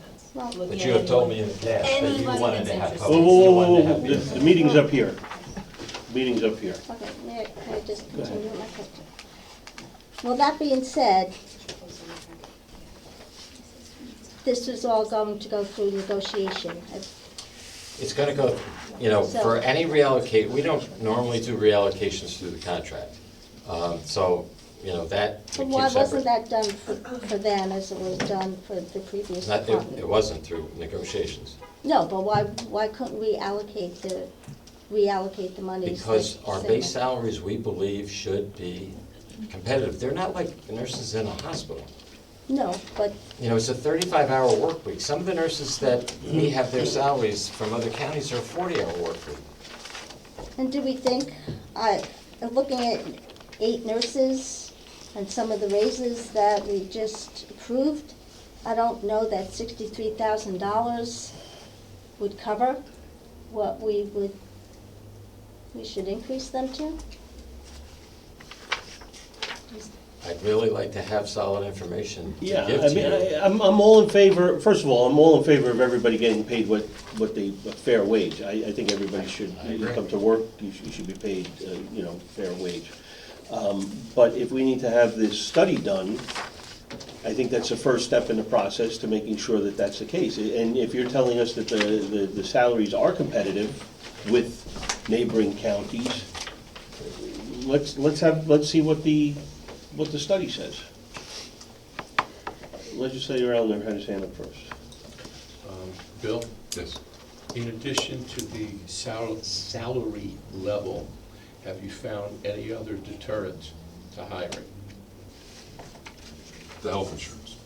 Which, based on these things, a single person with a single health insurance plan with our current rates of 25%, it's going to exceed more than 5% of their salary is what their health department, their health insurance contribution is. If I may, I will read to you some of the reasons that people turned it down. And this is something that one of my staff members, indicated salary is less than she makes now. Went to work at a hospital, 4 no responses. Accepted a position at a hospital, that's another one. Accepted another position. This one was an odd one, lives in California, but is considering relocating to New York, only has volunteer experience. Really only wants to work 2 days a week. Hourly rate would be roughly $44. She states that's way too low. Currently working in a private school in Connecticut. I don't know, why she would apply, but she didn't want to work in a public setting. Another no response. Another was her current salary is $130,000, would have to at least match her current salary. Another one, the last one on this list, is canceled the interview and decided to remain in her current position. 8, 9, 10, 11, 12, 13, 14 people. In the last, what's the time frame on that? 6 months tops. Wow, okay. But the majority came in once we recruited at the step 3. Okay. I know there was probably 9 of these 14 came in then, but over the past 6 months, these are the responses. Okay, Legislator Crowley. Thank you. I think just looking at it, even to get a nurse straight out of school, the affordability with trying to find housing, not living with their parents, paying off their school, having a car that's drivable, and living off this amount is not, it's not very much. It's not doable. You can't, you're living paycheck to paycheck. It's very difficult to hire somebody like that with that $200,000+ in school debt, and they can make 3 times twice as much as we're offering here in a hospital, like you said, without overtime. Most people don't like working in a hospital. I know they don't, but I'm saying they could at least pay their school debt, get out of their parents' home, and decide if they want to make life decisions. With this type of salary, it really restricts what kind of life you can live. So Legislator Nasreen. I think I would recommend that we put the money into sub-contingency, being this is going to be a long-term plan, and we don't have any, we don't really have a target date where we can implement that. But my question is to Bill Orr. I'm looking at this, I think that it needs, the 63,560 needs to be increased, and I would respect your professional opinion on that. Doesn't sound like it would be enough for the upgrades that they duly deserve. The 63,560 It says upgrades includes the for all. 7,000 too, there's a 7,000 there. So that's a total of 70,000. We separated out one individual, the Well, senior. it's separated. Yeah, but I mean, it's included in that. So it's a total of 70. That was proposed. That 7,000 was not approved. That didn't go into the. Right. There's nobody, the 25 tentative doesn't have anybody at 63,000. No, the upgrades, the proposal Oh, for the upgrades. that was Oh, I'm sorry. recommended was the Okay, I see that. 63,560. The total of 70,000 is for the 8 individuals. I have a breakdown, I think I've sent it to you prior to this. Well, it was not approved, which Right. is No, it was not totally, approved, that's right. totally bizarre after we went for an hour talking about one person, and now we have 8 nurses, and there was no money approved for their upgrades. Right. My point entirely. So, Legislator Montgomery. I would be in favor of upgrading this now. I would encourage the committee to do so.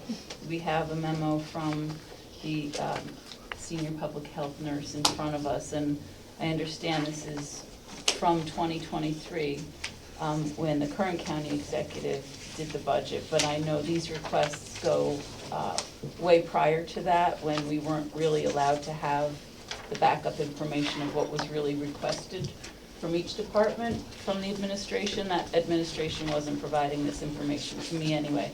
So I know these requests have been here in place for a long time, before 2023, I think dating back to 2021. There's not time to study this. Can you just be more specific with your request of what you want the committee to do? I want you to pass a resolution to reclass to supervising public health nurse at $7,000. We can't do that. And upgrade. These are CSEA positions. Okay, so it's in as proposed. We can't Also, reclassify. reclassification is Okay. only through our department. Well, what are we asking for here? What are you Well, putting one in is one is a reclassification, the other What are is you to putting upgrade in everybody. sub-contingency? Through the Go ahead. chair, I Go would ahead. like to make a motion to put I'm not done the with my statement. $70,000 into sub-contingency Okay, to be discussed in depth through committee, and when we have a little bit more information from either the resolve of the contract or the feasibility study for the upgrades of the nurses. okay, you interrupted me, but. Is it 70, And you is interrupted it me. 70,000 even or 70,560? 70,500. 70,000. I just want to be clear that I'm when you sorry, make yes. a motion, and I'm going to second that. And I was recognized by the chair. Yeah. Diane, can I have a roll call Pleasant. vote on that, please? Legislator Nasarino, Yes. Legislator Castellano, Yes. Chairman Yaki. Yes. All right, so we're putting the money into sub-contingency for next year. Hopefully the consultant will come back and let us know what they want to do. Okay. Legislator Montgomery and then Legislator Sage. So again, I would encourage us to move that money out of sub-contingency as soon as possible, because these requests I have. just said that. Well, you're gonna wait for a study. We know how government works, we know how We long can't these. reclassify positions. These are CSEA Okay. contract So just employees like you- that don't even have a Just contract. like you reprimanded the DA I'm for not not reprimanding having the anybody. plan. Legislator Sage. I'm speaking. We're finished. I'm not done Legislator speaking. Sage. So we had a conversation about We're having finished. a proposal from the DA's office for a plan. This Right. department, the health department, has been providing this plan to us for 3 years about the need to upgrade public health nurses. You have ignored it. I haven't seen that. I saw that plan this afternoon. Well, Thank it you. was- you saw it in Legislator Sage, 2023 thank as you. well. You're Can I ask a done. question about the vacant positions? Because if we're we're hiring for new nurses, and we have several vacant positions. So my question is, if we're hiring based on prior to settling the CSEA contract, it's gotta be really difficult to hire somebody from, 3 years ago salary. I mean, We I can't just don't know offer how any- that, it's like a catch-22. It is. It is. So, But I can't offer something that isn't in the contract because they're covered by the contract. I think that's. So our best move was to be able to go to step 3 at least. But all these salaries, the 4 steps are gonna increase by whatever percentage for 2 years. I mean, I'd like to echo what Legislator Nasarino talked about, is parity in the county, and I think these nurses It's really. parity, it's not parity. Parity, P-A-R-I-T-Y. Yeah. Just be nice to people. Just like I'm Bill, do you have anything that you want to talk about? Just be kind. No, if you had any questions, I'll answer them. Legislator Montgomery probably has one. I have a question for personnel. You stated that the salaries are comparable to other counties.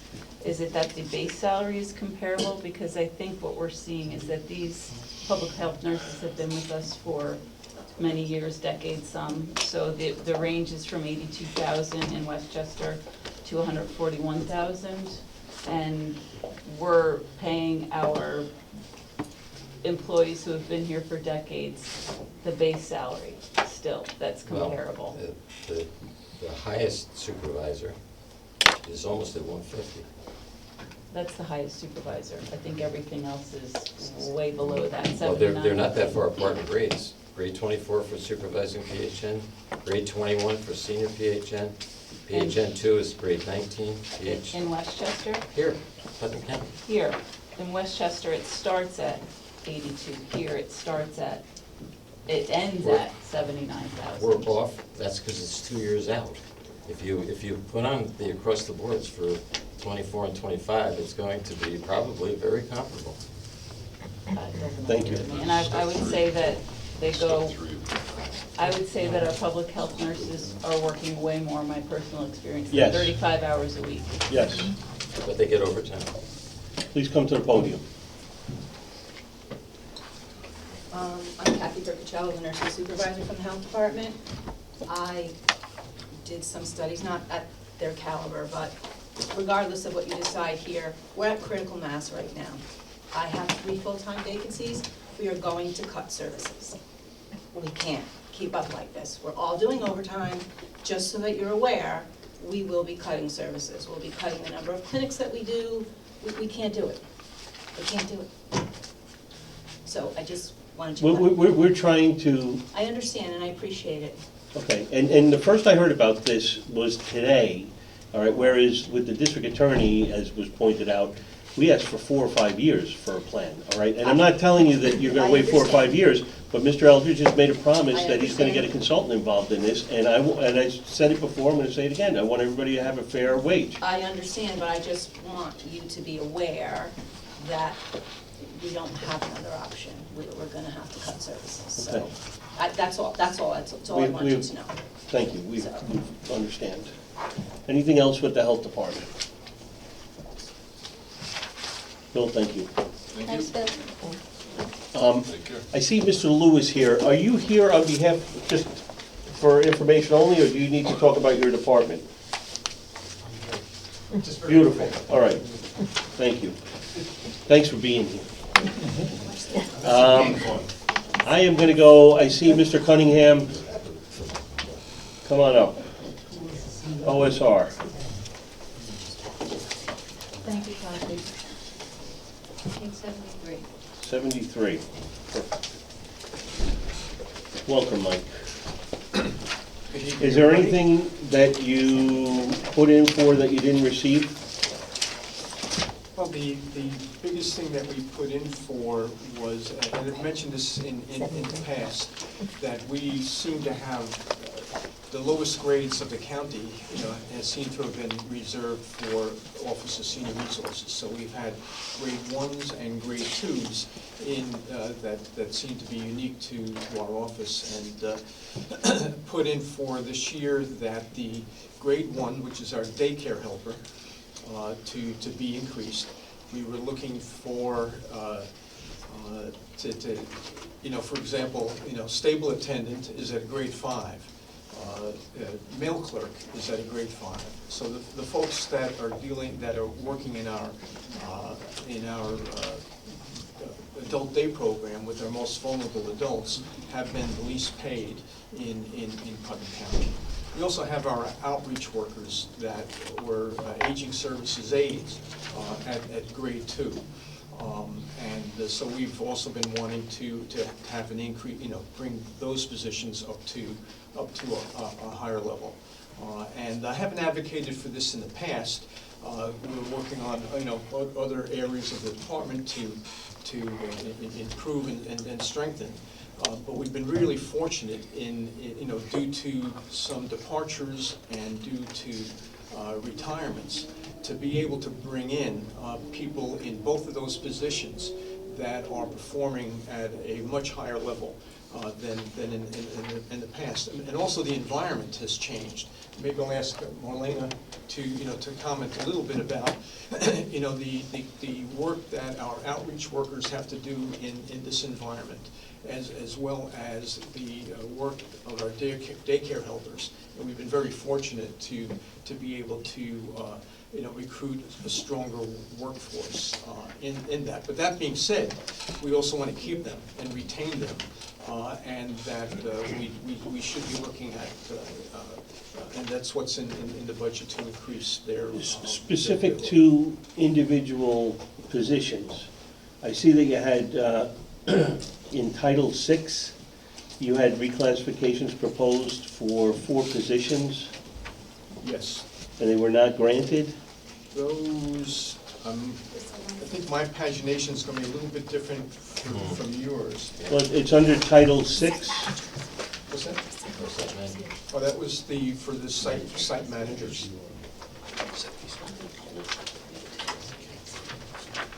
So our site managers, we have 4 senior centers. Each senior center has a site manager. Right. And they are part-time. It's a tested position, so it's a competitive position.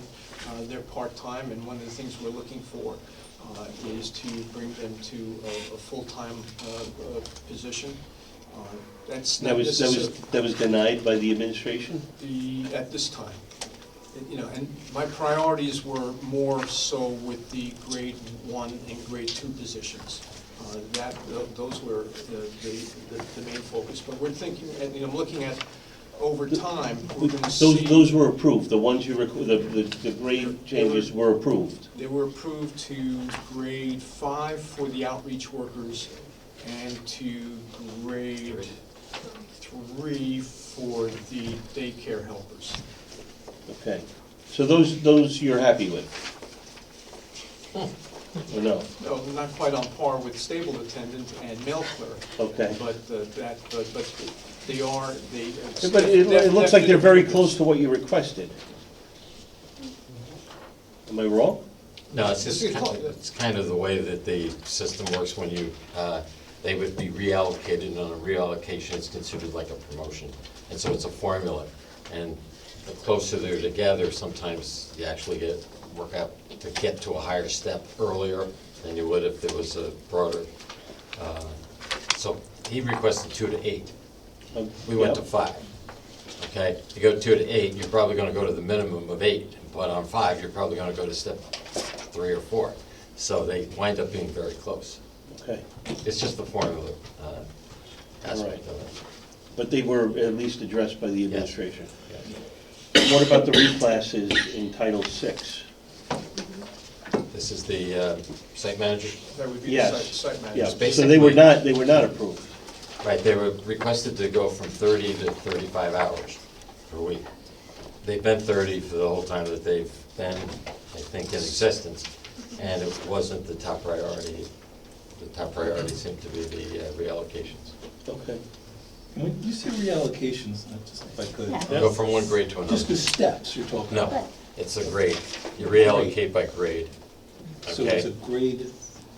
So they're going from grade 2 to a grade, well, he requested grade 8, it went to grade 5. Right, but when you say, maybe I'm confused with what we did in Westchester.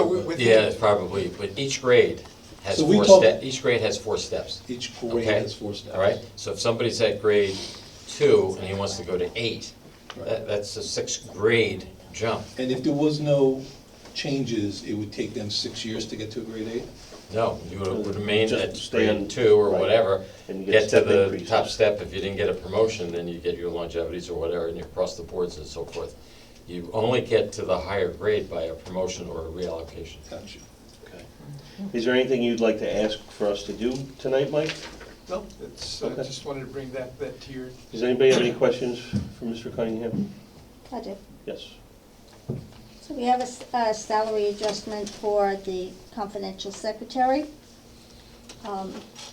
which would bring that person up to $65,000. Are you comfortable with that? I think that was part of the reorganization or review. Well, it's in for approval. She was amongst the tonight. lowest paid confidential secretaries. Well, can you speak about the duties and responsibilities that she performs? Well, it's, one of my concerns is that within the Office of Senior Resources, some of our, some of the grades were lower, some of the salaries are lower. It's nice to see that The position for confidential secretary within OSR is now being put on par. Responsibilities of the confidential secretary are not unlike other departments where responsible for problem solving all sorts of issues, dealing with personnel matters, dealing with technical issues, trying to anticipate things that are going to come across my desk, problem solving on personnel issues, and a number of other things. So a very key role, and glad to see that it's getting a bump up. Thank you. Any other questions? Yes. Position which ends in 112, it was vacant. I see you made a request, and the tentative budget has that position eliminated. That was part of the outreach worker position where we had requested that the aging services aides positions be, there's actually two parts to it. A grade increase from 2 to 8, and it was settled on at 5. But also there were a couple of part-time positions and we wanted to make them full-time because the demands in the communities are becoming greater and greater with the aging population. We're dealing with people with more chronic issues of mental health and substance abuse, dealing with people and some pretty serious housing issues. So we've been looking to, and we're glad to be able to bump up that position to grade 5. And it was a reasonable compromise in that grade 8 would have been a competitive position and would have required those individuals to take a test at some risk. But again, we're pretty confident about their abilities. But in order to get to the 2 part-time positions to full-time, we had to sacrifice one of the positions to get that approved. So we're also looking to, part of the discussions that we had with the county executive's office was to see about compensation from the towns, because some of the towns contribute to, or each of the towns contributes to the salary of the outreach workers. Some towns more than others. 2 towns, Putnam Valley and Phillipstown, contribute $15,000, and we have 2 full-time. We have full-time outreach workers assigned to those towns. The others have been contributing a much smaller amount, and we've been asking all of them to make an increase in their contribution.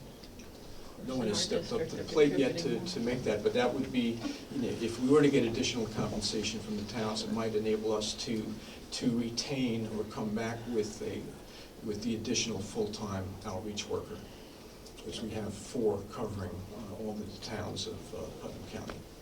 All right. Anything else? Thank you, Mike. Thanks, Mike. I am going to move on. I see the ladies from DSS are here. Our towns are the ones contributing, and we don't get any services. What page is that? Oh. They want me to be nice. Yes, please. No. There are going to be a number of different pages here. Hello. Hi, Sarah. Hi. Part of DSS is youth, so I don't know if you want to go to page 94. 94? I don't think so, but okay. Yeah. 94, we have the Youth Bureau. And we have all these split salaries here. So otherwise, we can go to page 54, mental health. Okay. 54. Mental health. We had a couple of requests that look like they were approved. Reclass the fiscal technician and reallocation of confidential secretary. So we had I'm sorry. No, go ahead. We had a total of 8 requests from the department. They were all approved on some level, so are you just gonna go through them now? No, I'm going to leave it to you. Okay. prefer to talk about if you requested something and you didn't get it. I think that's really, is there anything that wasn't approved?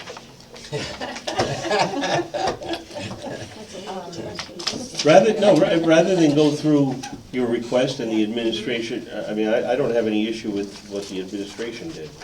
But it's what they, may not have Looking at done. 94, we're considering 94 right now? No, we're on 54 now. We're on 54. Page 55. Page 55. 55.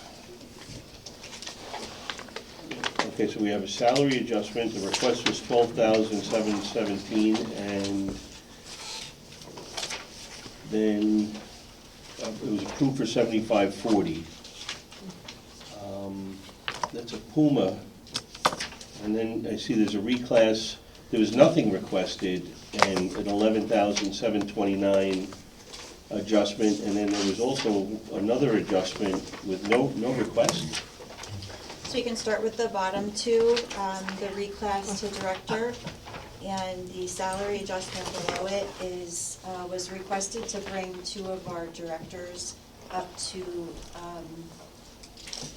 similar salaries of the other directors in our department. Both of the staff members we put in for have been 25-plus year employees of my department, and are just making less than some of their employees that they supervise. Hold on, because I have, there's split positions, I have a sheet that shows. Yeah, the split. unfortunately, we've got some under mental health, like Okay, social services. hold on, let me do the first one. The first one is the youth director. Is that right? Page 50, what page? Oh, no, I'm sorry. 0904 is the last position number. Okay, 0904 is 6192. the youth director.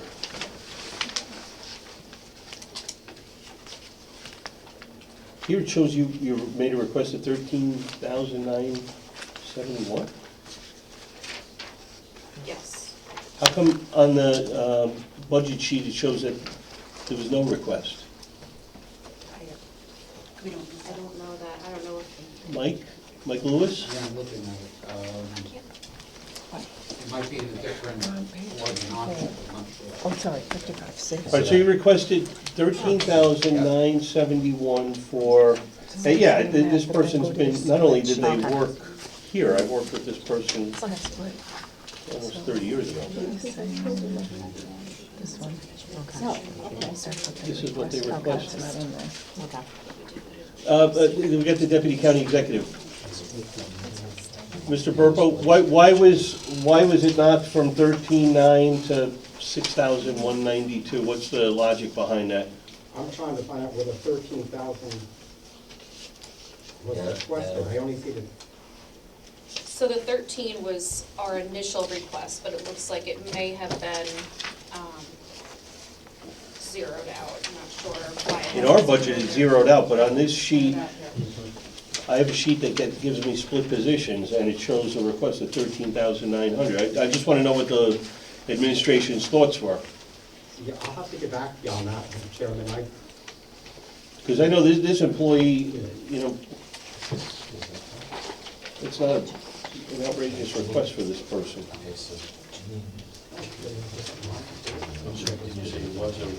Was not. It's not outrageous. No, just want to hear what you said. I think I can maybe cut to the chase a little bit. Yeah. The request for that individual was put in at 115, and she was granted 110. Moving from 101,029 went to 110. I gotta be honest with you, I thought that this person was even beyond that. There's been 2 increases for this individual over the last 2 years, I believe, to get her up to where we think she should She belong. worked for the county for, 30 years? well, not, no. 28?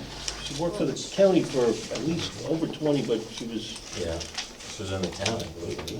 Yeah. Um, Yeah, we've tried over the last couple of years to raise her to an appropriate. All right, and now the other employees, same thing, there's, Yeah, Director of the Child Advocacy Center. Can you guys give page numbers? Yeah. We're on page 55. It's this. And this person, where were you trying to get that person to? Okay, that person was at 95,342, and the request was to go to 115, and it was granted also at 110 to match with the other director. And what's the logic, what was the, I mean, As directors, it seemed to be appropriate looking at, those not only in this department, but in other departments. And it was, in that particular case, was almost $15,000 increase. But we just did this with the district attorney, and we're gonna support it with the nurses. If this is where they need to be, they need to be there. We're trying to get the directors at, in DSS anyway, and mental health at a comparable level. I think that was the intent. And the director's been here since 1999. The CAC And the director. other was and then 2003. The youth director was 2003. All right, and isn't there grant money that supports these positions? These are 100% through the opioid abatement funds. Both salaries are 100%, so why are we? Both of the increases that we proposed. The youth director, I'm not entirely certain on what the youth bureau piece is, but there is about 70% increase youth bureau overall, but the supplement for the increase is 100% for both positions. Okay. Any discussion on this? Because I'm gonna make a motion to increase the first one we spoke about, which is 904. It's, Youth director. it's called Youth Bureau Director? Yes. The Youth Director. To increase, take the 6192 and increase it to 13,971. Do you have a second? I think that's gonna put it over what was requested.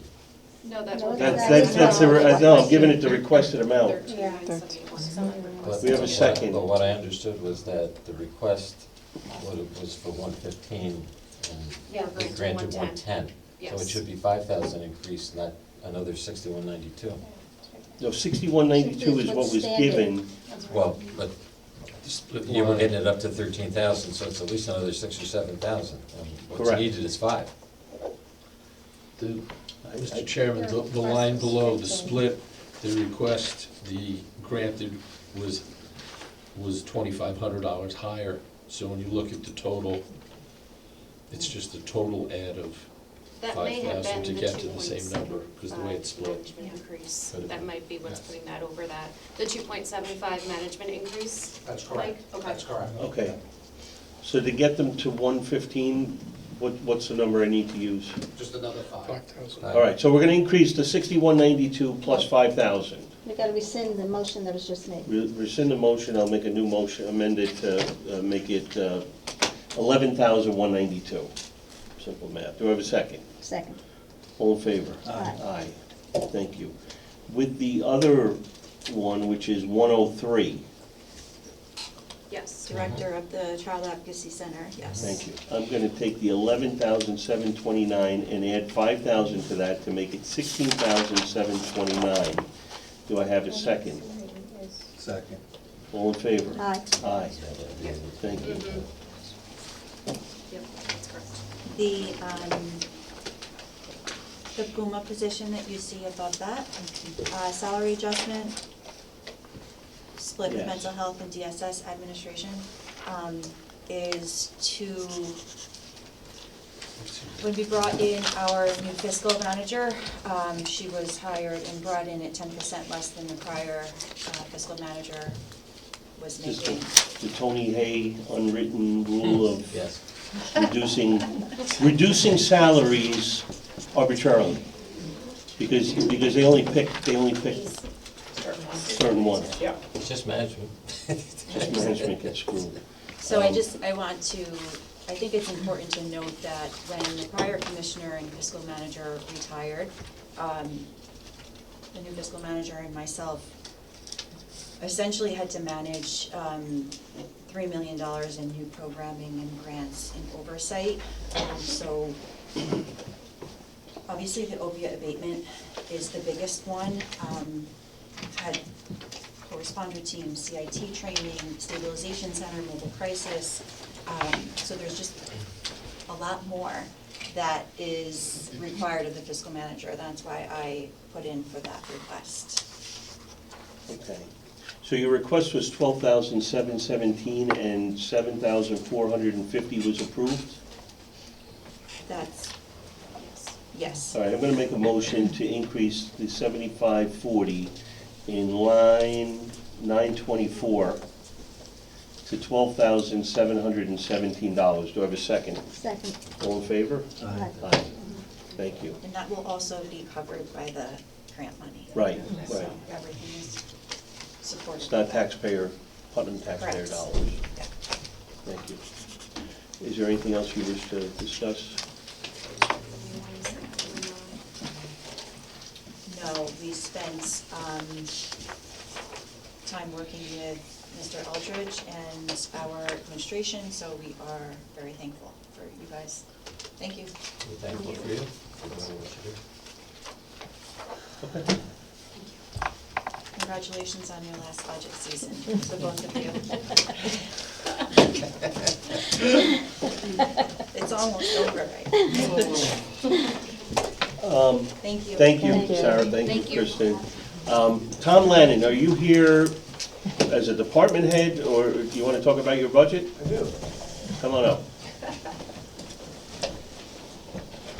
Quickly, quicker than that.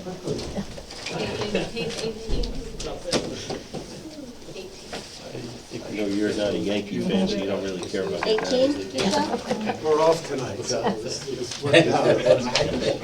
They're traveling. What was that, Michelle, 18? To know this. All right, Tom. Good evening. I'm here tonight to request a new position of deputy director that is not in the budget, so I'm asking that this be totally funded. So you put in for a $90,000 job, and it was totally, It was approved by the administration. oh, it was approved? It was approved. I'm just here to comment to it if you have any questions for me. Anybody have any questions? I will certainly fully support this allocation for deputy director. I think, we've been discussing for a really long time how important IT is and how it has to grow and evolve and how everything is fluid from day to day in the changes of technology. And also a succession line. We really need to have people in place, because you're really irreplaceable, Tom, but we'll make every effort to try to have someone fill your shoes, and this would be the perfect opportunity for someone to learn and to pass on your knowledge when you're ready to retire. And this is a position that was discussed when we did the whole Yeah, we've been DGS. discussing this for Yeah, so a very long this is not a time. surprise. I'm just here in case there were any questions. Anybody? All right, thanks, Tom. Next time I'll be quicker. Please. All right, now I'm gonna go with the Bureau of Emergency Services, if Mr. Lipton's still awake. Okay, Bob?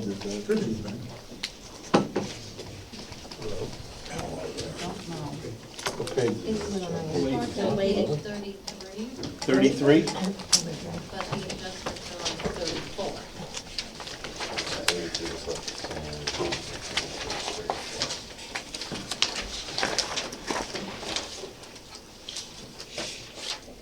All right, Bob, is there anything you want to discuss about this? Might as well talk about what everybody talked about, was confidential secretaries. My confidential secretary, Heidi Zakovich. No names. No names. Yeah, thanks. Sorry about that. Is also our fiscal manager. back in 2017, when she was brought on, we had a fiscal person in our office, full-time fiscal person. They were moved out, and Heidi's been doing both positions since 2013. But she got a salary adjustment. Yes, a small. Okay. Is that what you requested, or was that something that just, No, I had requested more than that, and it's another case of it doesn't show up on our sheets? How much did you request? 10,000. All right. Mike or Mr. Burpo, do you guys have any idea why this doesn't show up on our sheets? Page 30.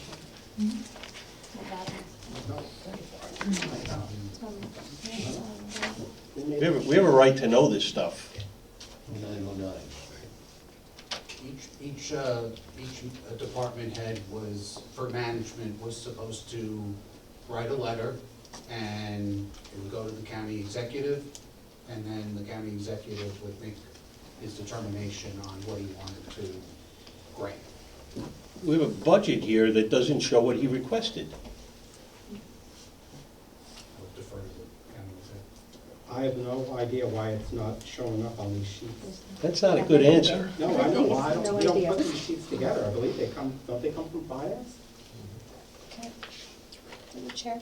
What did you, We will One find second. out. what did you request I'll for pay it out, I'll know by the morning. 10,000?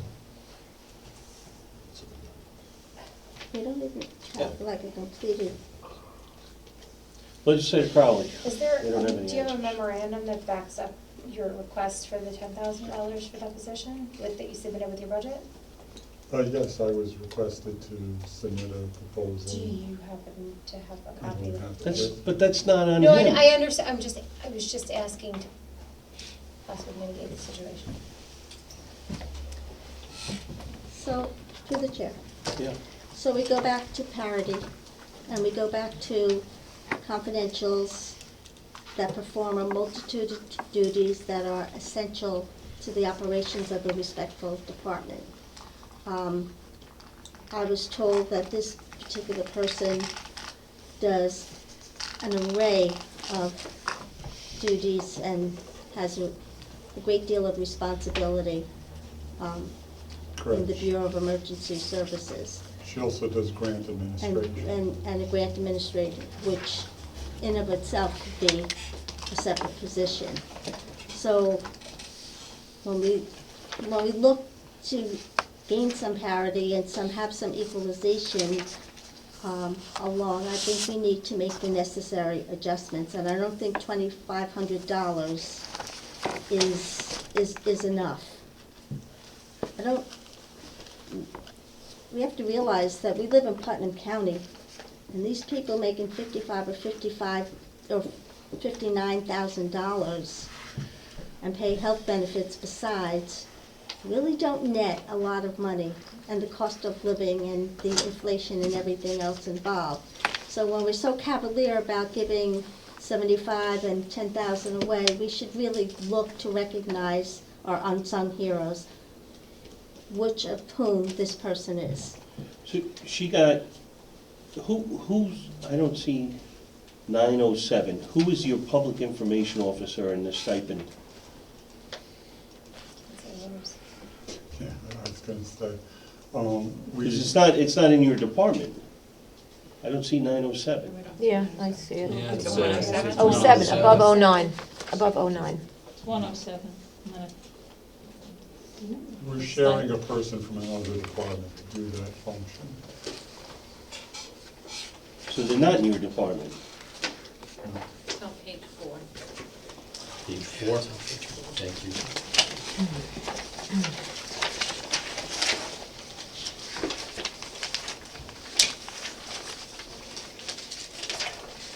So somebody from the county executive's office is getting a stipend, the same number that your confidential secretary is getting as a bump.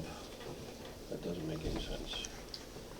But it says salary adjustment on page 4, and on page 34, it says public information officer stipend. So is that one and the same? Is there a salary adjustment on page 4? I don't see anything other than That's a different- 107. Yeah, that's a page different 4. position. 107. Mhm. Oh, but this is, no, I'm saying that, well, what is the 20, so where is it then? We had requested. Where is it reflected? We had requested a position of a public information officer. And we came up with an agreement with the county exec's office to use this person to help with that workload that we have, public information. And this, we thought this was a good scenario. You, wait, who requested, I'm showing somebody requested 2,500 for the, so you requested 2,500 for the public information officer. You requested 10,000, which we don't see, for your confidential secretary. I don't even know what to do. So how many public information officer through the chair are there? There's 2 or 1? I believe there's 2. There was another person that also. Is that the person from the county executive's office? No, there's another person from another department, and the 2 of them are working together. Is there a $2,500 stipend for that second person? Don't know. Why, if there are 2 people, why is there only 1 stipend? Paul, maybe Paul can. But I'd be interested in knowing where the other PIO is. What department is that for the person? One is a management position. Can you the just, other one- Mike, I'm sorry, I'm gonna ask you to stand and come to the podium, please.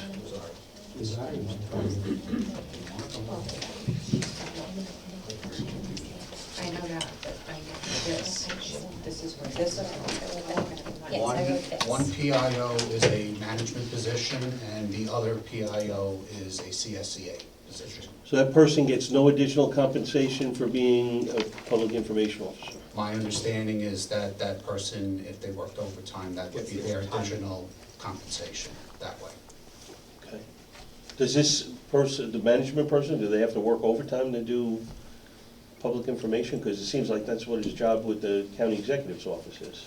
When there's an emergency situation, this person's been certified in FEMA and all of the other certifications to be a true PIO to assist across the county in that, which is a little, that's different than what his normal job as a communications, a director of communications is. Okay. And the answer is yes, they would, in case of an activation. Okay, that's fine, they work that's fine. way over. Do you have any idea why his request was for $10,000 and it's not showing here? I have no idea. That bothers me, that really I bothers have me, no- because we go through these budgets Yeah, pretty thoroughly, and I'd like to know. it should be on there, should be. It should be on there. Yeah, I have no. I can't agree with you more. Well, It should be on there. Absolutely, I mean, I don't know why it's not on there, I mean, Because it's if we- bizarre.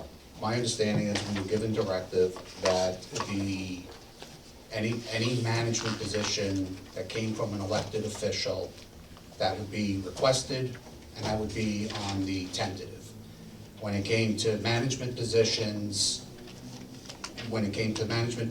for regular department heads, that would be taken into consideration from the county executive, and if it was granted, it would then make it to the tentative. So you didn't But there are receive letters those to, memos? I'm sorry? Did you receive those memos? We were privy to the memos, but they were directed to the administration. If I may, And did then you they were receive a vetted. memo from the Bureau for this position? For the 10,000? Yeah. Yes. Yes. Yes, we all, Yes, yeah, we the all- administration we had discussed it. it. And Okay. Mhm. And you don't have It it should be though? here. It's gotta be Right, here. just put it in. It was just the it's- direction of the county The executive. way the county executive is reading this is just a little bit different, because he's not an elected official. It's coming from the county executive, and he gave $2,500. I think that's where we're But at. because That's why the that 10,000 particular doesn't show up. position You didn't have is to from put the elected other officials, money in. from his. As far as the PIO. You know what, and let me say this, because I keep hearing the word transparency. That's like been the word for the last almost 2 years, transparency. And this is the furthest thing from transparency. It really is.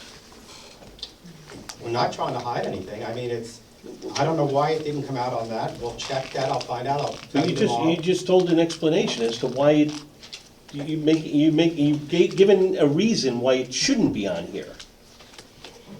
And that's not transparent. It's just not. It's not fair to the department head, and it's not fair to us. Well, we work And with it's all not the fair, departments. worst of all, it's not fair to the employee. When we sit with the department heads and we sit with personnel and our group meets and we vet it and we decide and come to an agreement that instead of 10,000, it's say 3,000. Yeah. Don't we have the right to know what he asked for? Yeah, sure. I mean, But you even hesitated, Jim, you just hesitated. I'm just trying to. I'm think asking how a very come, straightforward we can question. give- we can It show sounds that. like, it sounds. We're not I hiding think anything. part of the confusion is that the county exec in their direction in sending out the budget packages said, do not request increases for management. We will discuss that with you, and we'll come up with a recommendation One-on-one, mutually. That defeats the whole purpose. Yeah. That was his You know, direction, except for the elected, We're an that's why you equal, we're find an it in the equal elected. branch Yeah. of government, you know, it's, Yeah. this is the county budget, it's not his budget, it's not your budget, it's not my budget, It's the people's budget. it's the people's budget, and, you know, it's just not transparent, I'll tell you that. So, I have a question to the chair. Would the public information officers volunteer prior to this budget, or was there always a payment? No, prior to this, we always had someone volunteering. Right, so this is the first time that we're initiating. And Well, as I told the actually- DA, I'm not actually- comfortable with stipends. Well, I thought, for the most part, it was people that were employed in the county, and they were given time off from their regular job to like do the drills and so forth, the PIO. Am I But there was wrong no with that? monetary, Or is it the people that helped the PIO? Was People that help the PI. people that helped it? Okay. Yes. So it wasn't a PIO? but that's very different, Yeah. having no Yeah, monetary attachment to performing the duties. They're just excused from the regular duties to do that. So now we're initiating a $2,500, and I don't want to call it a stipend, we could put it on as split. I think that the stipends set a precedent that this is going to be more common, and I don't think it's best practice. I agree. But I am concerned that we have two people and one is being paid and the other is not. Well, she's gonna get overtime. It's gonna get overtime. She's gonna get overtime. What if it's during the day? Then what happens? She's excused from her duties, like you just Well, said, Well, but then maybe But she has she's to not- stay to there's no complete her gain duty. to- Maybe there's she no has to stay monetary and complete gain. her duties. I don't know. I mean, you just said that in the past, they were excused from their normal duties to The do the people that are training. helping the PIO. I thought it was the PIO, but it was. We have two now that are totally trained, certified by FEMA. That wasn't the case before. I think we all know who the last PIO was and where that individual worked. And, He was just fine, by the way. well, not really, when you think about it, Okay, because that's it was a different. conflict of I interest. don't That's wanna. difference of opinion. Yeah, we don't need to go It's a back to conflict of that. interest. Legislator Sage, you had something? Well, I was just gonna suggest that this should be a split position so that it's clear and transparent, because I Yeah, this is not just to have transparent it buried either. We're gonna someplace and bounce not around. know, you know, I think it's. I would like to make a motion to put this 2,500 into sub-contingency and have some further discussion ensue about the logistics of how this whole thing went down. Second. All in favor? Aye. No. Okay. All right, now, your confidential, what, just give me some rationale for why you proposed the pay increase. Well, like I said, back in 2017, the Bureau had a full-time fiscal manager and had a confidential secretary. And at that point, our fiscal manager was moved to another department, and the confidential secretary was asked to pick up that position and do that position. So the person who's the confidential secretary now is literally doing 2 full-time positions. Plus, on top of that, she's also doing grant administration. We're at a disadvantage because I don't have the package. We weren't even aware that you made the request. We couldn't ask for more backup. What I'd like to do is I'm gonna propose that we take the $2,500 increase and increase that by $5,000 to $7,500. So it's not the $10,000 you requested, but it's an acknowledgement of the work that she's taken on. Do I have a second? Second. All in favor? Aye. Aye? Okay.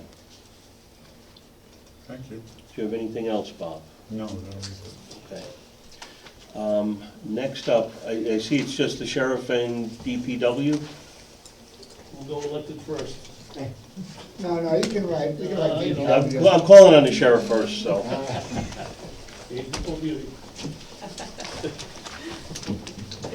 Thank you, sir. Thank you. Page 19. Good evening.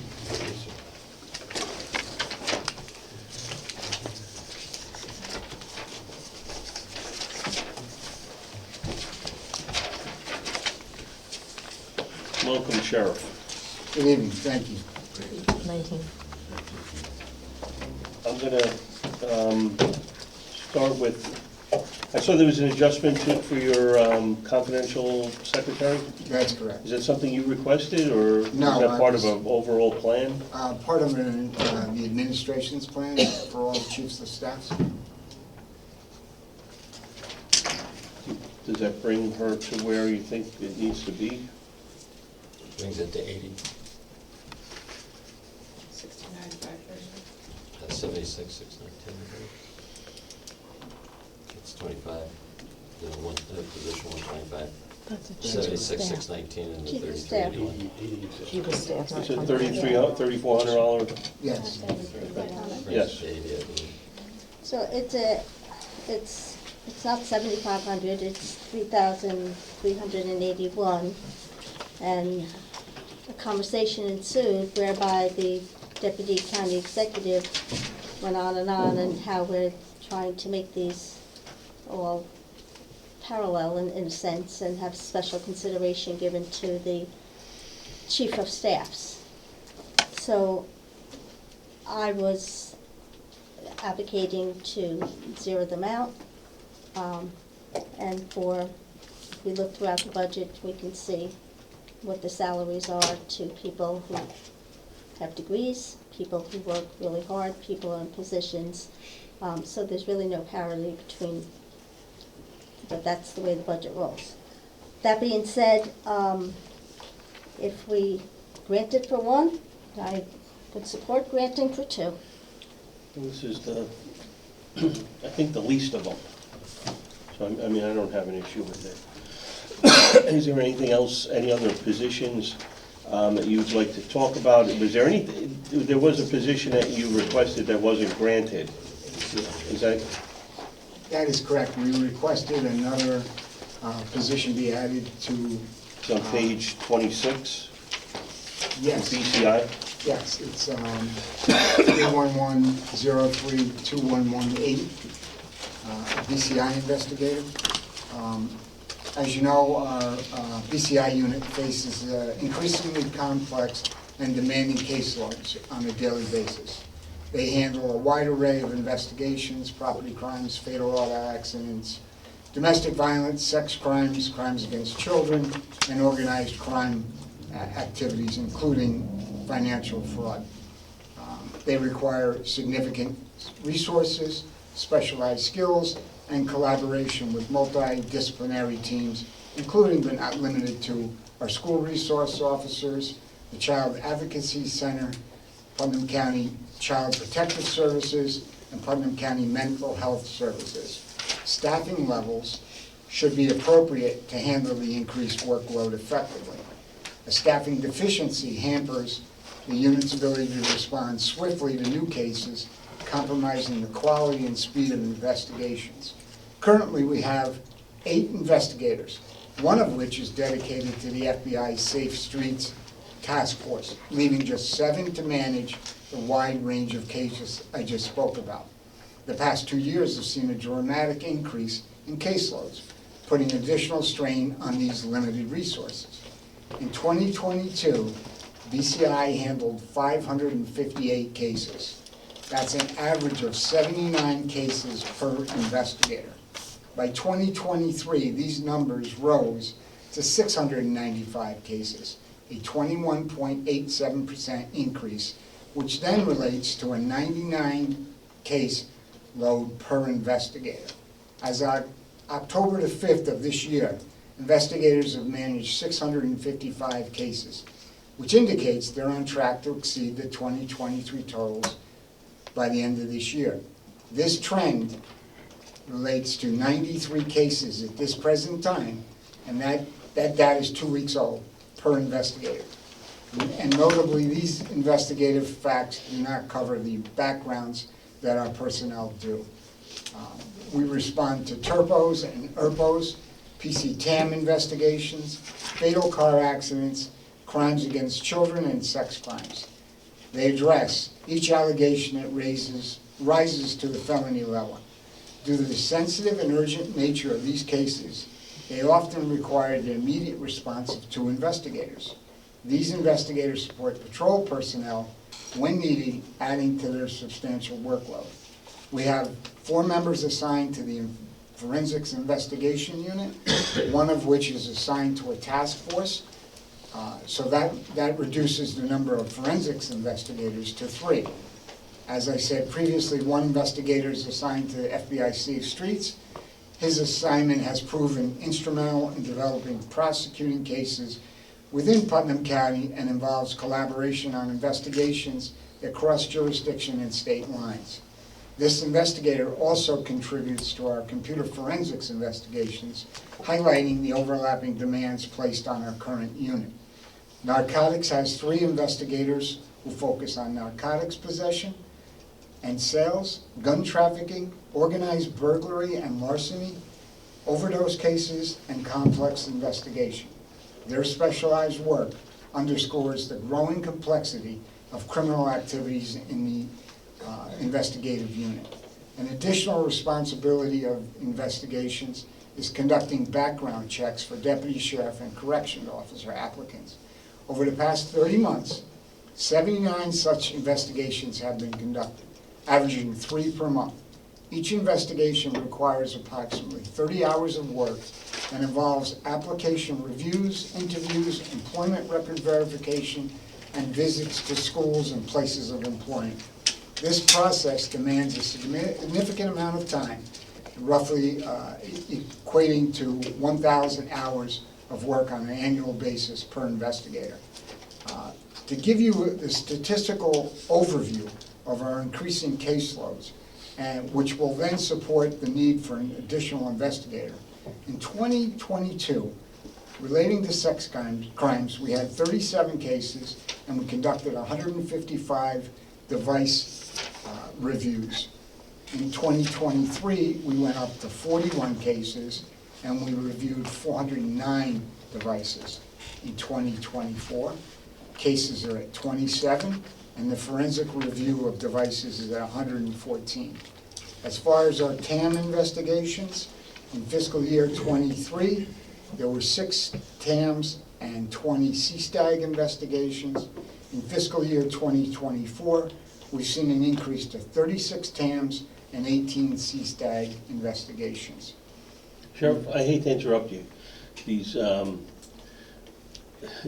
abbreviations, can you just for the Sure. sake, we got people watching and Our TAM is our threat assessment management. Thank you. So that's when we receive a threat from the community, the school, or an outside entity. Thank And you. CSTAG, our comprehensive school threat assessment group, guidelines that we utilize to conduct these investigations and work with the schools on.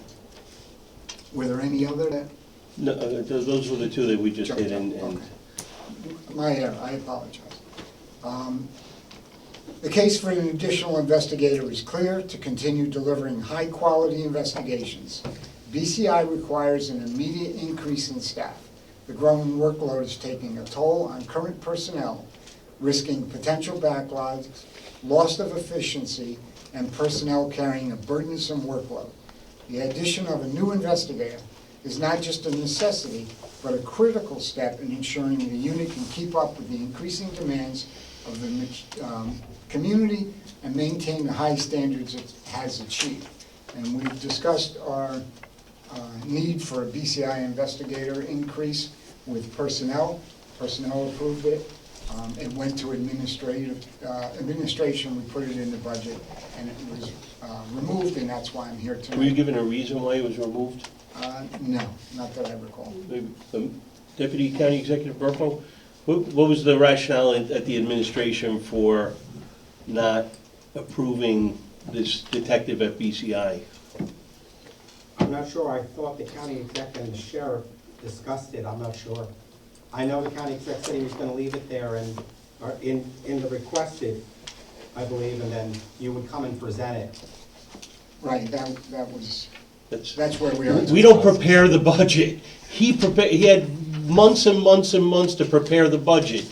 You know, we're supposed to be reviewing this. We're not supposed to be, you know, we may as well, you know, let us interview the department heads next year. Go ahead. I think you made a great argument for the need, not only for the need based on the increased caseload that is occurring now with the existing investigators, but, you know, we also talk a lot about the mental anguish and the fatigue that is endured by people who, what you described, have to investigate. So that's a big concern for me. And these are essential positions for the operations, and I am taken aback that this would be denied, but I will certainly be supporting it. So, just a couple of questions. It's a PBA position, so it's a tested position, someone that's. It's an assignment from deputy sheriff to investigator. It's an assignment. So would you be backfilling the deputy sheriff's position? Yes. As well, so it's gonna be an additional personnel? Yes. All right, just wanted to make sure, thank you. yes. I have a question on page 74, line 311017149. We have a lieutenant still listed there, and that position has been removed, correct? That's correct. So is that pay scale still reflective of the current, his allocated pay for 2025 budget, is that still? Now, that position was reclassified to a first. What page? Yeah, what- I'm on page 24. Oh, 24, sorry. 70. I'm sorry, 24, I apologize. 24. So it was reclassified, so was it moved to another page where it shows reclassification? It will be on finance's budget list. So on that one? We just got approval on the reclass within the last week. Okay, and so then second to this through the chair, if you don't mind. Excuse me, Erin, can you repeat the number of the? Yes, it's gonna be last 7149 of the last four. I see it. Okay. So that's gonna be reflected, you said, in finance, from finance. They'll make the amendment to the budget. But it's Okay. done after the budget was prepared. Right, that's why I'm clarifying. And then also the two first sergeant positions, I don't see them on here. There's one, but not the other. Are we gonna see? The Money. the number 149 Which will be. page, 149? No, the One- position. Oh, 149 will be reclassified? That's reclassified to another first sergeant. So that'll be the second That'll be the first second. sergeant? That's correct. Okay, because I asked about that at the last full, if there was gonna be a second first sergeant, and I think through the chair, I was told nobody was aware of that. So I'm There'll just, be a second. so now there's gonna be a second first sergeant position? Right. We spoke to that when we reclassed, there would be two first sergeants. Okay, so, and that will be for the same amount that's listed here, or what is the reflected amount that we're looking at for that budget line? It will be Yeah, reduced. Yeah, it'll probably be reduced, but it would Junior, be based on the contract. Just for My sergeant. recollection is What's the other person? about 133, 134, somewhere in that range. And that'll be a PBO position as well, instead of a management position now? Right. So we'll have 2 first sergeant positions, okay.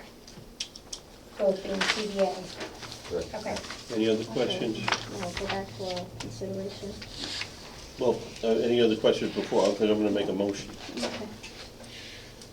I'm gonna make a motion to include the proposal for a criminal investigator, line 2118, in the amount of $127,783. Do I have a second? Second.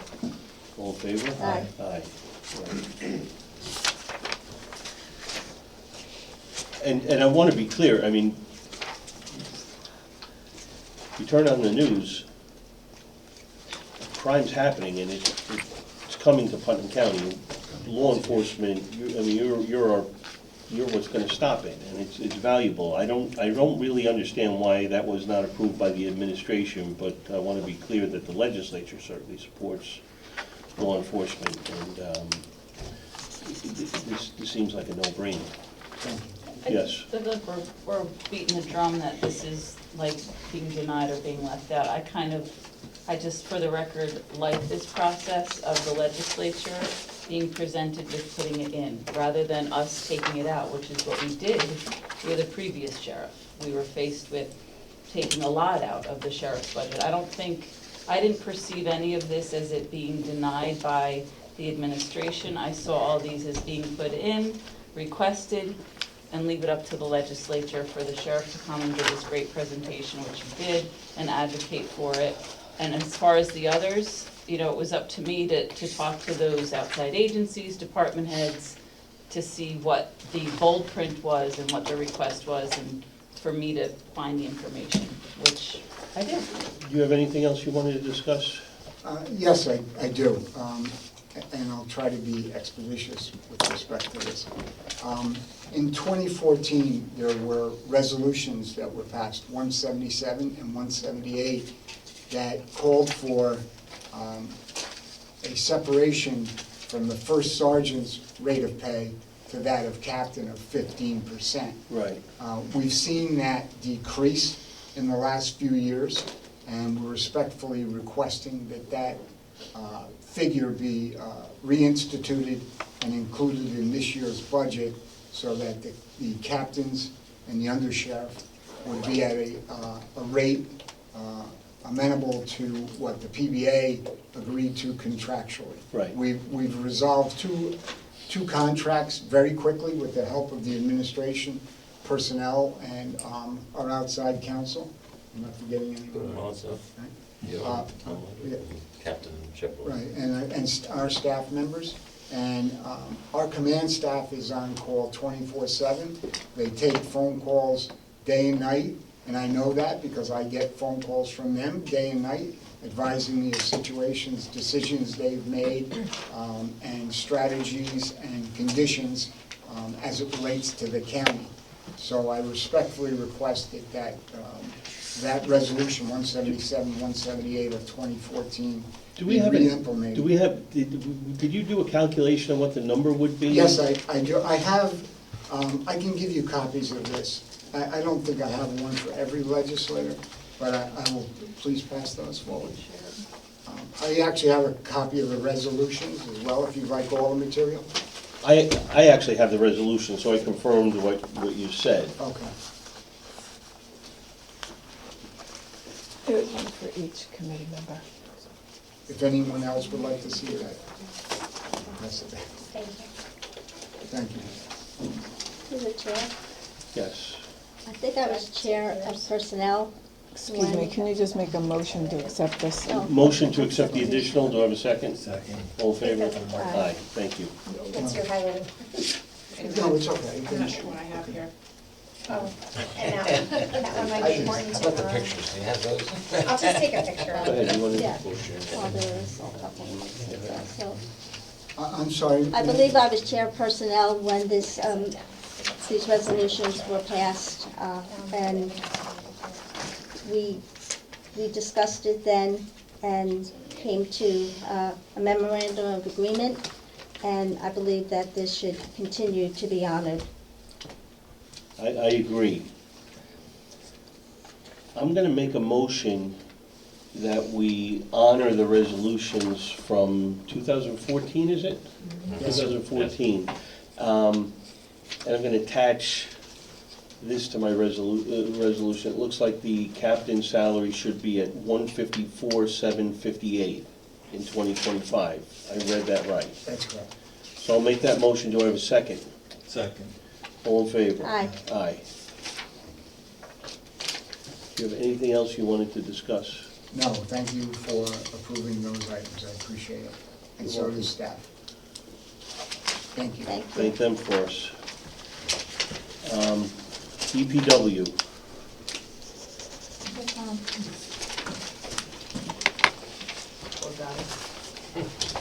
You made it. What's the score? The happy hour. 3-0, bases loaded. For who? Hey, guys. Yankees. How many outs? 0. My sympathies. If they scored it on you, Tommy, at least the Bills won last night. That's right. Okay. All the New York team won last night. That's right. All right, so we'll, What page? 14.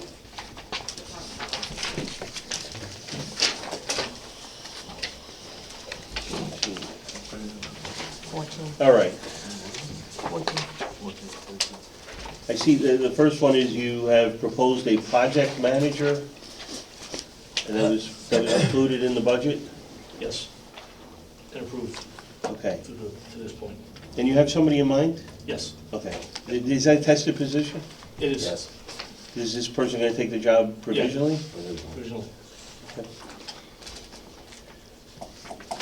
Any questions about this? Exactly. Is this person a licensed architect? No. It's not.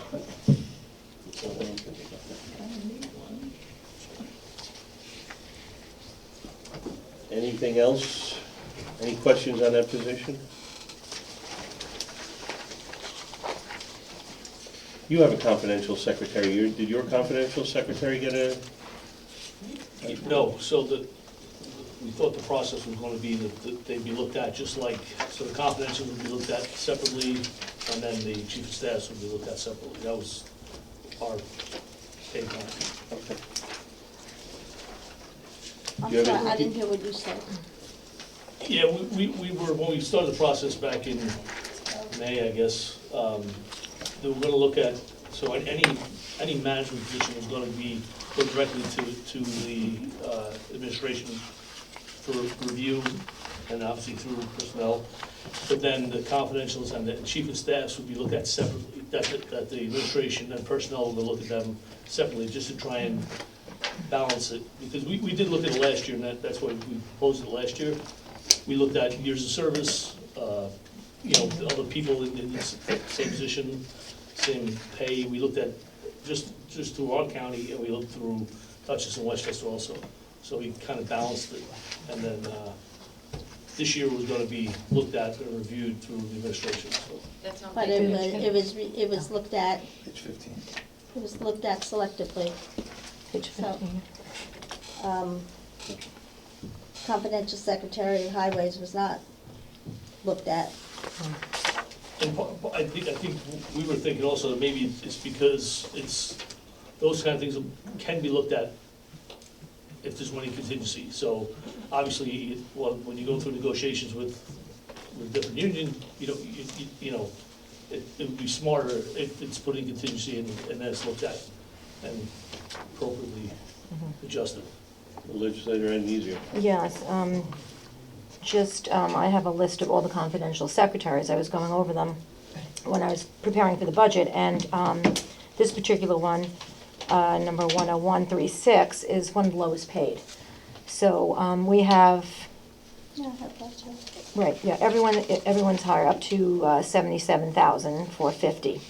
So this one's low, very low, and did receive COLA, as everyone in management did, but I would just, like to look at, you felt that you didn't have to advocate because you thought the process was different? Correct. Yeah, okay.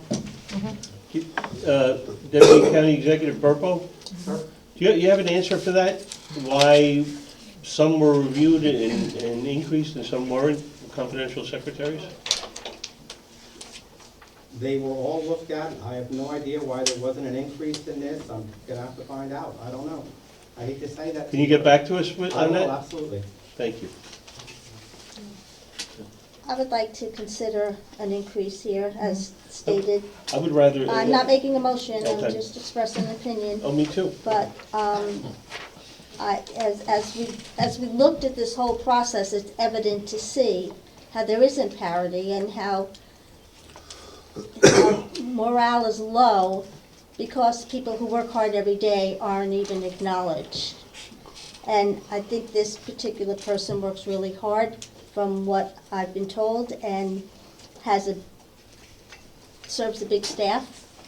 It's not 10 or 15 people, it's a big staff, and there's duties and responsibilities, which I think every department head, as I said, can advocate for their confidential secretary. So I would like to see his position increased. Well, let's see what the county executive's office comes back with. Well, they should have been Legislator prepared, Allen? they should have been prepared tonight. Get back to China, Well, please. sorry to interrupt, but I mean, here we have, I don't know, we have a new position in DPW. It was proposed and granted. The sheriff's office was treated differently. I don't get that. Through the chair, if I may, 2025, we have a very aggressive, a lot of capital projects coming up. So with all the additions to these capital projects, I imagine that this individual is going to be, I hate to use the word, but taxed. Just from Fair Street alone. Just that one $30+ million project, that they're going to have a tremendous amount of work. So I would like to echo Legislator Nassarino's sentiments that this is someone who, and also Legislator Nizio, this is someone who's on the very low scale of the confidential secretaries, and the workload is going to be significantly increased. Thank you. Do you have anything else you wanted to discuss, Tom? No. Did you have your hand up? I just agree, I think that salary is obscene. It seems like a Sorry, pretty big job. it's, Seems it's like a really pretty- hard to live in Putnam County on that, and I've said it time and time again, and it's hard. And deal with me. And deal with you. You answer the phone all the time, give yourself a little grace, and if you don't, Joe does, so give him grace. Or actually more, he answers the phone for you all the time. Anything else you wanted to talk to us about? I think we should entertain a motion to increase, or we're going to I- do this at Budget and Finance. We have budget and finance on Thursday, and we can wait for the Okay. administration to get That's back to fine. us. And I hope Okay. they get back to us tomorrow. Yeah. So the final decision rests with us to acknowledge this. Anything else you wanted to do? We got the deputy county executive, you got the county executive's office, is there anything you wanted to discuss? Thank you. Thank you. Thanks, Tommy. Catch the Let's, game. hey, let's go Mets. Joe, you catch it? And fish. That is on It's a long page ride. 4. That's why they call it fishing. Catch it.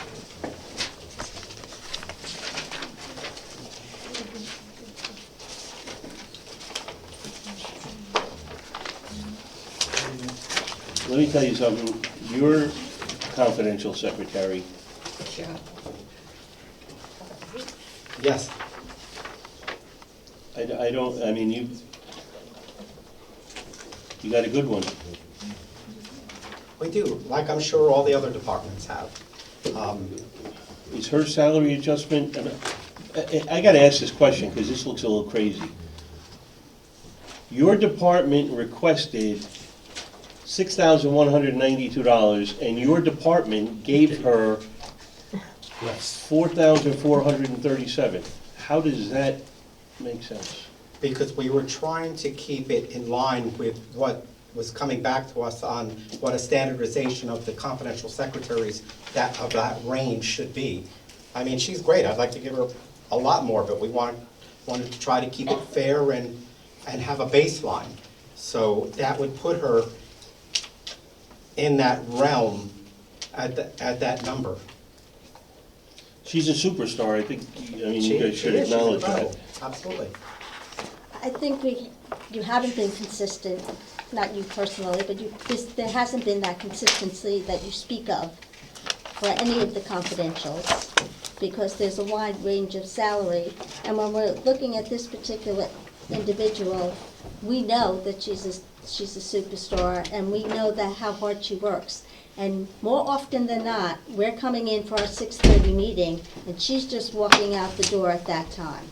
She's very dedicated, she's very hardworking, she has integrity, and to deny her ask what was proposed seems foolhardy to me, and it's, quite frankly, I think insulting. And I would like to see her salary increase, because I think she deserves it. Any other discussion? I'm gonna make a motion to increase the $4,437 increase to $6,192. It's about $1,800 more, but I think it's well-deserved and should have been acknowledged by the administration, frankly. I'll second that. All in favor? Aye. Aye. Now, the next one down, 08. This is a salary adjustment. Is this a full-time employee? No. Explain the adjustment, This is please. our director of, what do you call it? Compliance and intergovernmental relations. And it was a full-time position, but she works part-time, and she works, I mean, tirelessly. It's just like our confidential secretary. She's constantly working day and night, working on all the ARPA stuff, working with the municipalities. She's great. How She's many a hours a licensed week? attorney. How many hours a week does she work? 30, 20, something to 30. Isn't I mean, that but considered- she works, like I said, around the clock, basically. I mean, she's working on the weekends to get things done. She's working at night. She's nonstop. Through the chair, Paul, Yeah. isn't 30 hours considered full-time? No. Well, what's the It depends on. threshold? Less than Yeah, full-time. do you really Less want than to? full-time, yeah. Well, less than I 30. remember when Learning. 17 and a half hours was Yeah, part-time, well, so. that, civil service wise, half-time or less is considered part-time. Full-time is working the full hours. And there's no designation per se for the in-between, but we commonly refer to it as less than full-time. So it's not full-time and it's not part-time, it's less than full-time. But, But you're taking less than full-time position. I shouldn't use the word part-time, less than full-time position, and that person's gonna be making almost as much as your superstar in your office. They're both superstars. It's only $2,600, I'm not gonna go crazy over it. You said that was a full-time position? It was. When? How long ago was that, Paul? it was, oh, right at the beginning, yeah, it was probably, A couple years ago, right? it was in 23. Yeah, 23. Was there somebody there? Yes, there was. Yes. Yeah, it was only like 2 or 3 months. For sure, oh, okay, I get it, Yeah, I can't really. I get Can't it. say names. Well, Does anybody else have any questions? I just have a comment, Yes. if I may, I can attest to the work for the line item for Director of Intergovernment. She's been right there with Parks and TA, difficult conversations I've had to have, and it's very comforting to have her there and her expertise. Thank you. If I may. Don't knock, it's not a knock on her, but it's Oh, no, just no, trying to no. make sense of. Oh, no, but I'm just following, Yeah. the theme of tonight and everything. And basically, I had just heard, if they're superstars and they're working hard, then we should reward them. Yes, I sir. want to just give a little, what I think is the rationale on, if you just take a look at the confidential secretary. If you add the 63,808 and the 6192, that comes to $70,000. 70. 70, exactly. Okay. Okay? And that was really, I believe, the target for the administration for where they wanted to put this The person. difference is the COLA? You got it. So you look at the 65,563, and then you add the 44,37, it's $70,000. So the request and the actual end number were the same, it's just that They incorporated the COLA into the final number that they didn't incorporate into the tentative, because they didn't know at the time what that would be. But did they do that across the board? I think that's why you find I know. some of these differences, is that, you know, that the increase got incorporated into the, you know, the final column on what was adopted. I feel confident in our motion to give Oh, yeah, I'm not asking you to change that, $6,092. but I just want you to know that it really was 70 and But I don't know if that's been consistent throughout this budget. Again, this has been some budget. Anybody else have any questions for the county executive's office? I do. Yes, sir. And it's more directed towards Mr. Eldridge, okay? What's the actual difference between full-time and less than full-time in terms of benefit packages and legacy costs that the county absorbs? It varies. If somebody is working 30, for example, for the pension system, if they're working 30 and the normal work hours are 35 for that title, they get 6/7 of credit in the retirement system. And Okay. through the chair, I was looking at also the New York State Department of Labor, and New York State Department of Labor was showing full-time as 35 hours. And there was no separation based on class of service. And this seems to be a very difficult gray area, because there's other areas where the state says anything in excess of 30 hours is full-time. It depends on the title I of the see position. Adrian back here shaking her head, Yeah. yes. And it depends on the position title, for example. So for you folks, a standard workday is 6 hours. So if you work 6 hours a day, you're going to get full-time credit in the retirement system. But if another position, the standard workday is 7 hours, and you work 6, you're getting 6/7. That's by retirement system requirements and law. I can also tell you that a lot of the stuff out of the Department of Labor, and actually the labor law in the state of New York, most of it does not apply to public sector employees. For example, the New York State minimum wage does not apply to public sector employees. Many people don't know that. What does apply is the federal standard. So if It's an absurd thing, if you would, it doesn't make sense, So but it is an exception. now that we got that, in a management position within Putnam County, when does someone become full-time? Depends on the position and the title. Management. Well, it depends. If it's a deputy county attorney, it's 35 hours. For somebody in the highway department, it's 40. It depends on the position, what the standard workday That's is. in our policy manual. It's in contracts, it's in state law, it's in many places. But management, we wouldn't have a contract. I say it's in many places, so you'll find some that's in contract law, and some you'll find in, state law, and some state law that doesn't apply to us. How difficult would it be to put together some sort of spreadsheet which says, this department, this is full-time, this is less than full-time? You could, I think you'd have to do it by title, and that's actually done, because it's required to be done for the New York State retirement system. We have to designate for every title, actually you designate it, we submit it to you and you designate it. It was done years ago, and as we get new titles, we have to update. And then you designate whatever the standard workday is. And then that applies. And then whether it's full-time, if it's a standard workday of 8 and you work 6, you get 3/4 credit for the retirement system, for example. And there's other benefits that, for management, for example, life insurance, you're eligible for it, but you have to work at least 30 hours a week. So somebody that works 30 would have the life insurance, somebody that works 35 would have it, somebody that works 40 would have it. But every benefit's different, but the retirement system is the strictest in terms of actually splitting it down by And if the I'm number not of hours. concerned with the retirement, I'm just concerned with what do we consider full-time, because there are limitations on some employees. If they're considered full-time, they can't do other things outside from here, and that's what I'm trying to wrap It's my based arms on, around. and you can wrap it around the title of the position. If the title of the position, the standard workday is 40, and they don't work 40, then they're not full-time.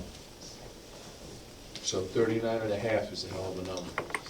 I don't think there's too many people that that we would designate the standard workday, or they would work 39.5 hours? I mean, I'm a little suppose you confused, could. so what would that, when we talk about management, it should be consistent, so the county executive's office, the legislative office, you know, other departments that have management, what Highway department, the constitutes? standard workday for them is 8 hours. My I'm not department talking is about 7. highway, I'm talking about I'm talking about management. management, those two managers sitting there. But I'm, They've been Yeah, here but- for 8 hours, I think. I think they but qualify. I'm asking about the county executive's office, I'm asking about the law department, I'm asking about finance, what would constitute for those positions a full-time hours? Depends on the title. That doesn't sound, Now, if that- all not a management- satisfactory answer, Well, I'm but, sorry, but that's what it is. so 30 hours, this person works 30 hours, is she entitled to health benefits? The health benefit requirement by the federal law, ACA, at 30 hours, you're entitled to it. You have to at least be offered it. You don't have to accept it. Does she take it? I have no idea. Can I we don't verify think that? she Can we does confirm either, that? but- Find out, sure.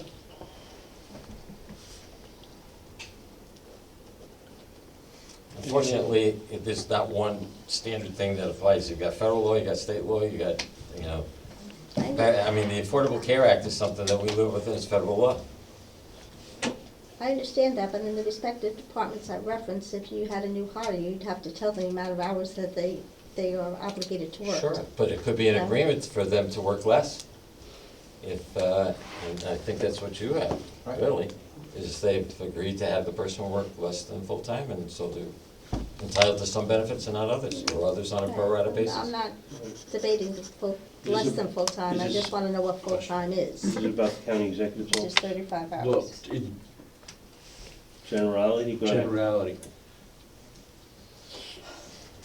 does each department individually set what they're gonna consider the full-time? Yeah, it's, when you're hiring management employees that serve at the pleasure, okay, you could set them with the department head, and particularly an elected official. And does that have to come through the legislature for ratification? I don't think so. As a matter of fact, they would say no. You have to fund it. You know, if you don't want to fund it at the full time because they're not using somebody full time, then you could, you know, modify the salary, I suppose. Okay. While you're here, Yes, sir. we don't have anybody here from the law department. I'd like to talk about the law department. Is that something you're comfortable talking about? We'll do our best. Yeah, absolutely.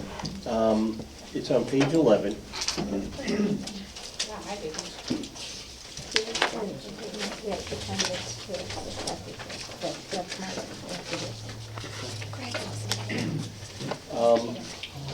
There are a bunch of, 11, there are a bunch of adjustments, salary adjustments. I mean, I think this is probably in some way keeping with the request that was made years ago 11. of both the district attorney and the county attorney at that time. We certainly want to keep the attorneys that we have. We have some that are outstanding and we would be lost without. But we have one, I'm going to throw it out there because it looks like, I'm told it's less than part-time, less than full-time. This is 919, Okay. who started earlier this year. So this person's been here less than 1 year.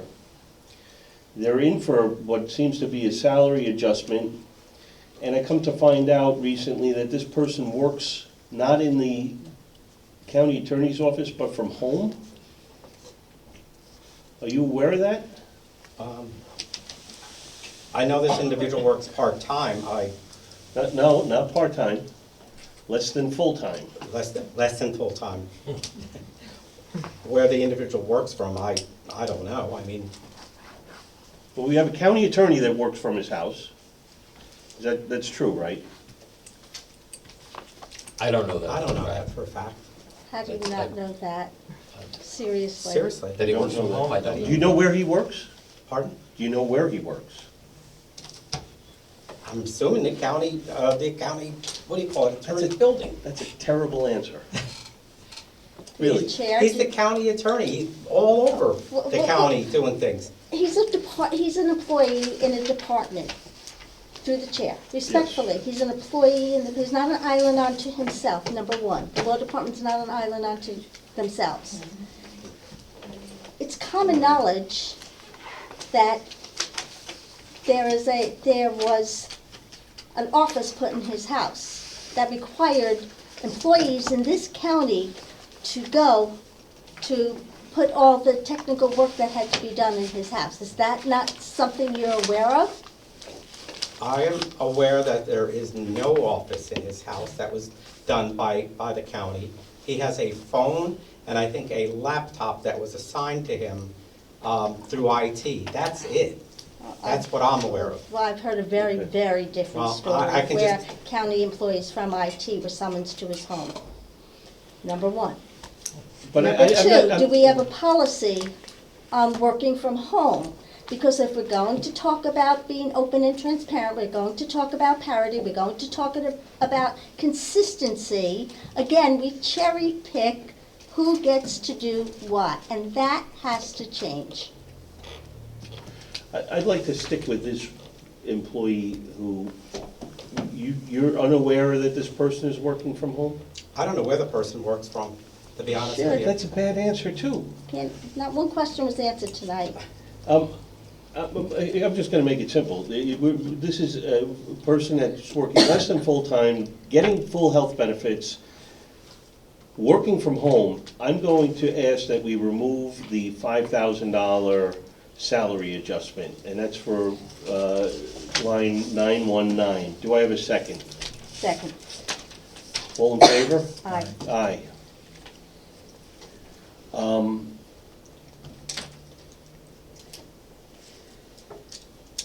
That's really all I have to say, but these are bad answers, when we don't know where our employees are working from, it's not good.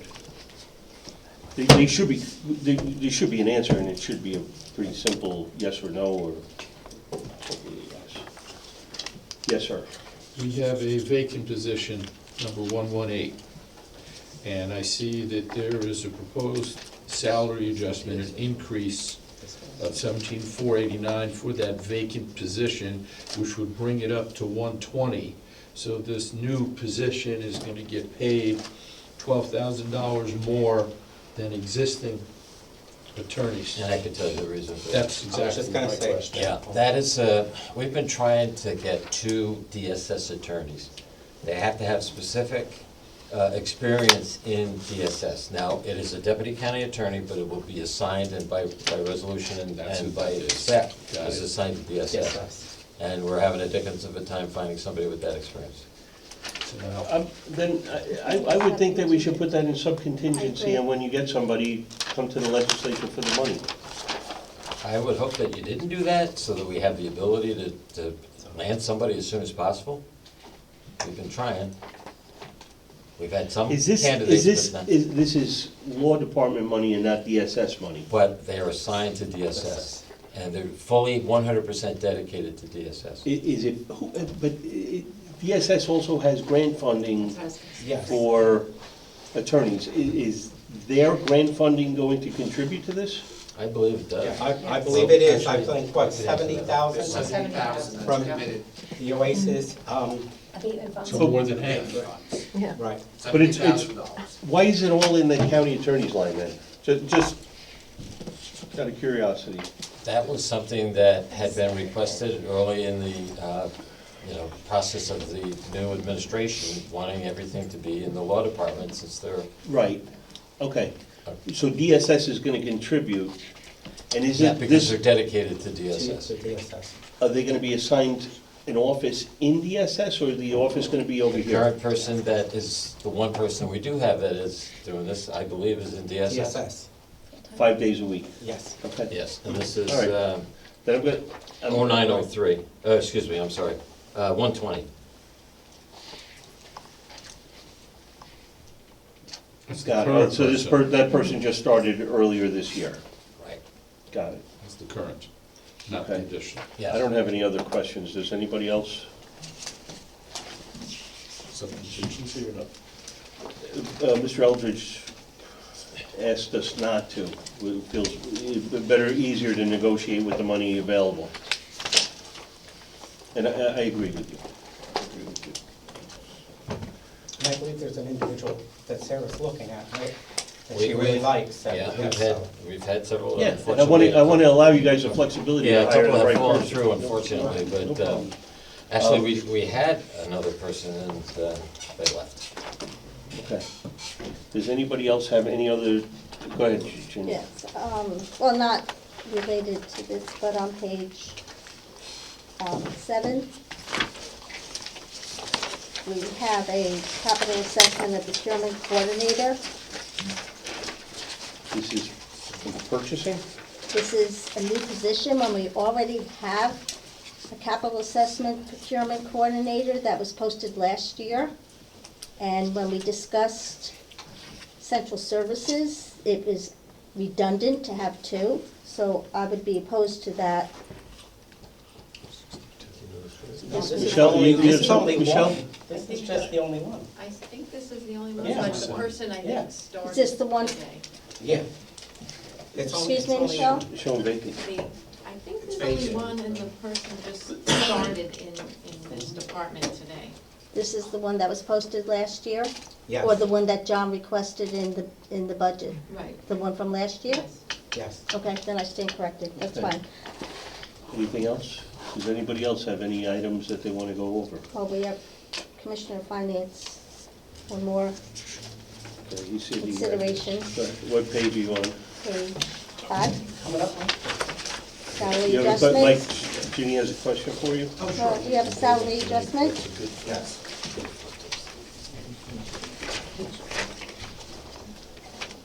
This is our. 116, payroll manager. Yes, this is our outstanding payroll manager. Everybody likes to get paid every 2 weeks. She is responsible for well over 600 employees on a bi-weekly basis. She is the liaison. I think Director Eldridge would agree. She's aces. She helps personnel, she helps obviously finance, all department heads, all fiscal managers. She's also inherited the ACA reporting, which is all the 1095Cs. That's well over 600. Saves a lot of money because she does it in-house. If we outsourced that, that probably would be anywhere between $15,000 to $20,000. She's responsible for all of the quarterly 941 reportings, state reportings. And when we did a comparison, we looked at other counties, minus Westchester, this is a very fair request. I mean, the request, other payroll managers are making 105, 110, so. Yep. I will wholeheartedly support this. I mean, this is a complex job. Just think about all the overtime that's incurred on a bi-weekly basis and all the contractual changes and the retro pay and everything else that comes under the umbrella of the payroll. It's really mind-boggling. I'm really glad that you mentioned that because when we present to you the retro calculation, that's just top level. The meat and potatoes is, as payroll supervisor, has to go in each individual record and change it. It's a tedious And job. just the sheriff's office alone with the overtime and Correct. highway with snow plowing and all the things that come into play, that those adjustments have to be made accordingly is a big job. Very. All right. Anyone else? Did we miss anything, Michelle? I think we're good. All right. I'll make a motion to adjourn. Do I have a second? Second. All in favor? Aye. Aye.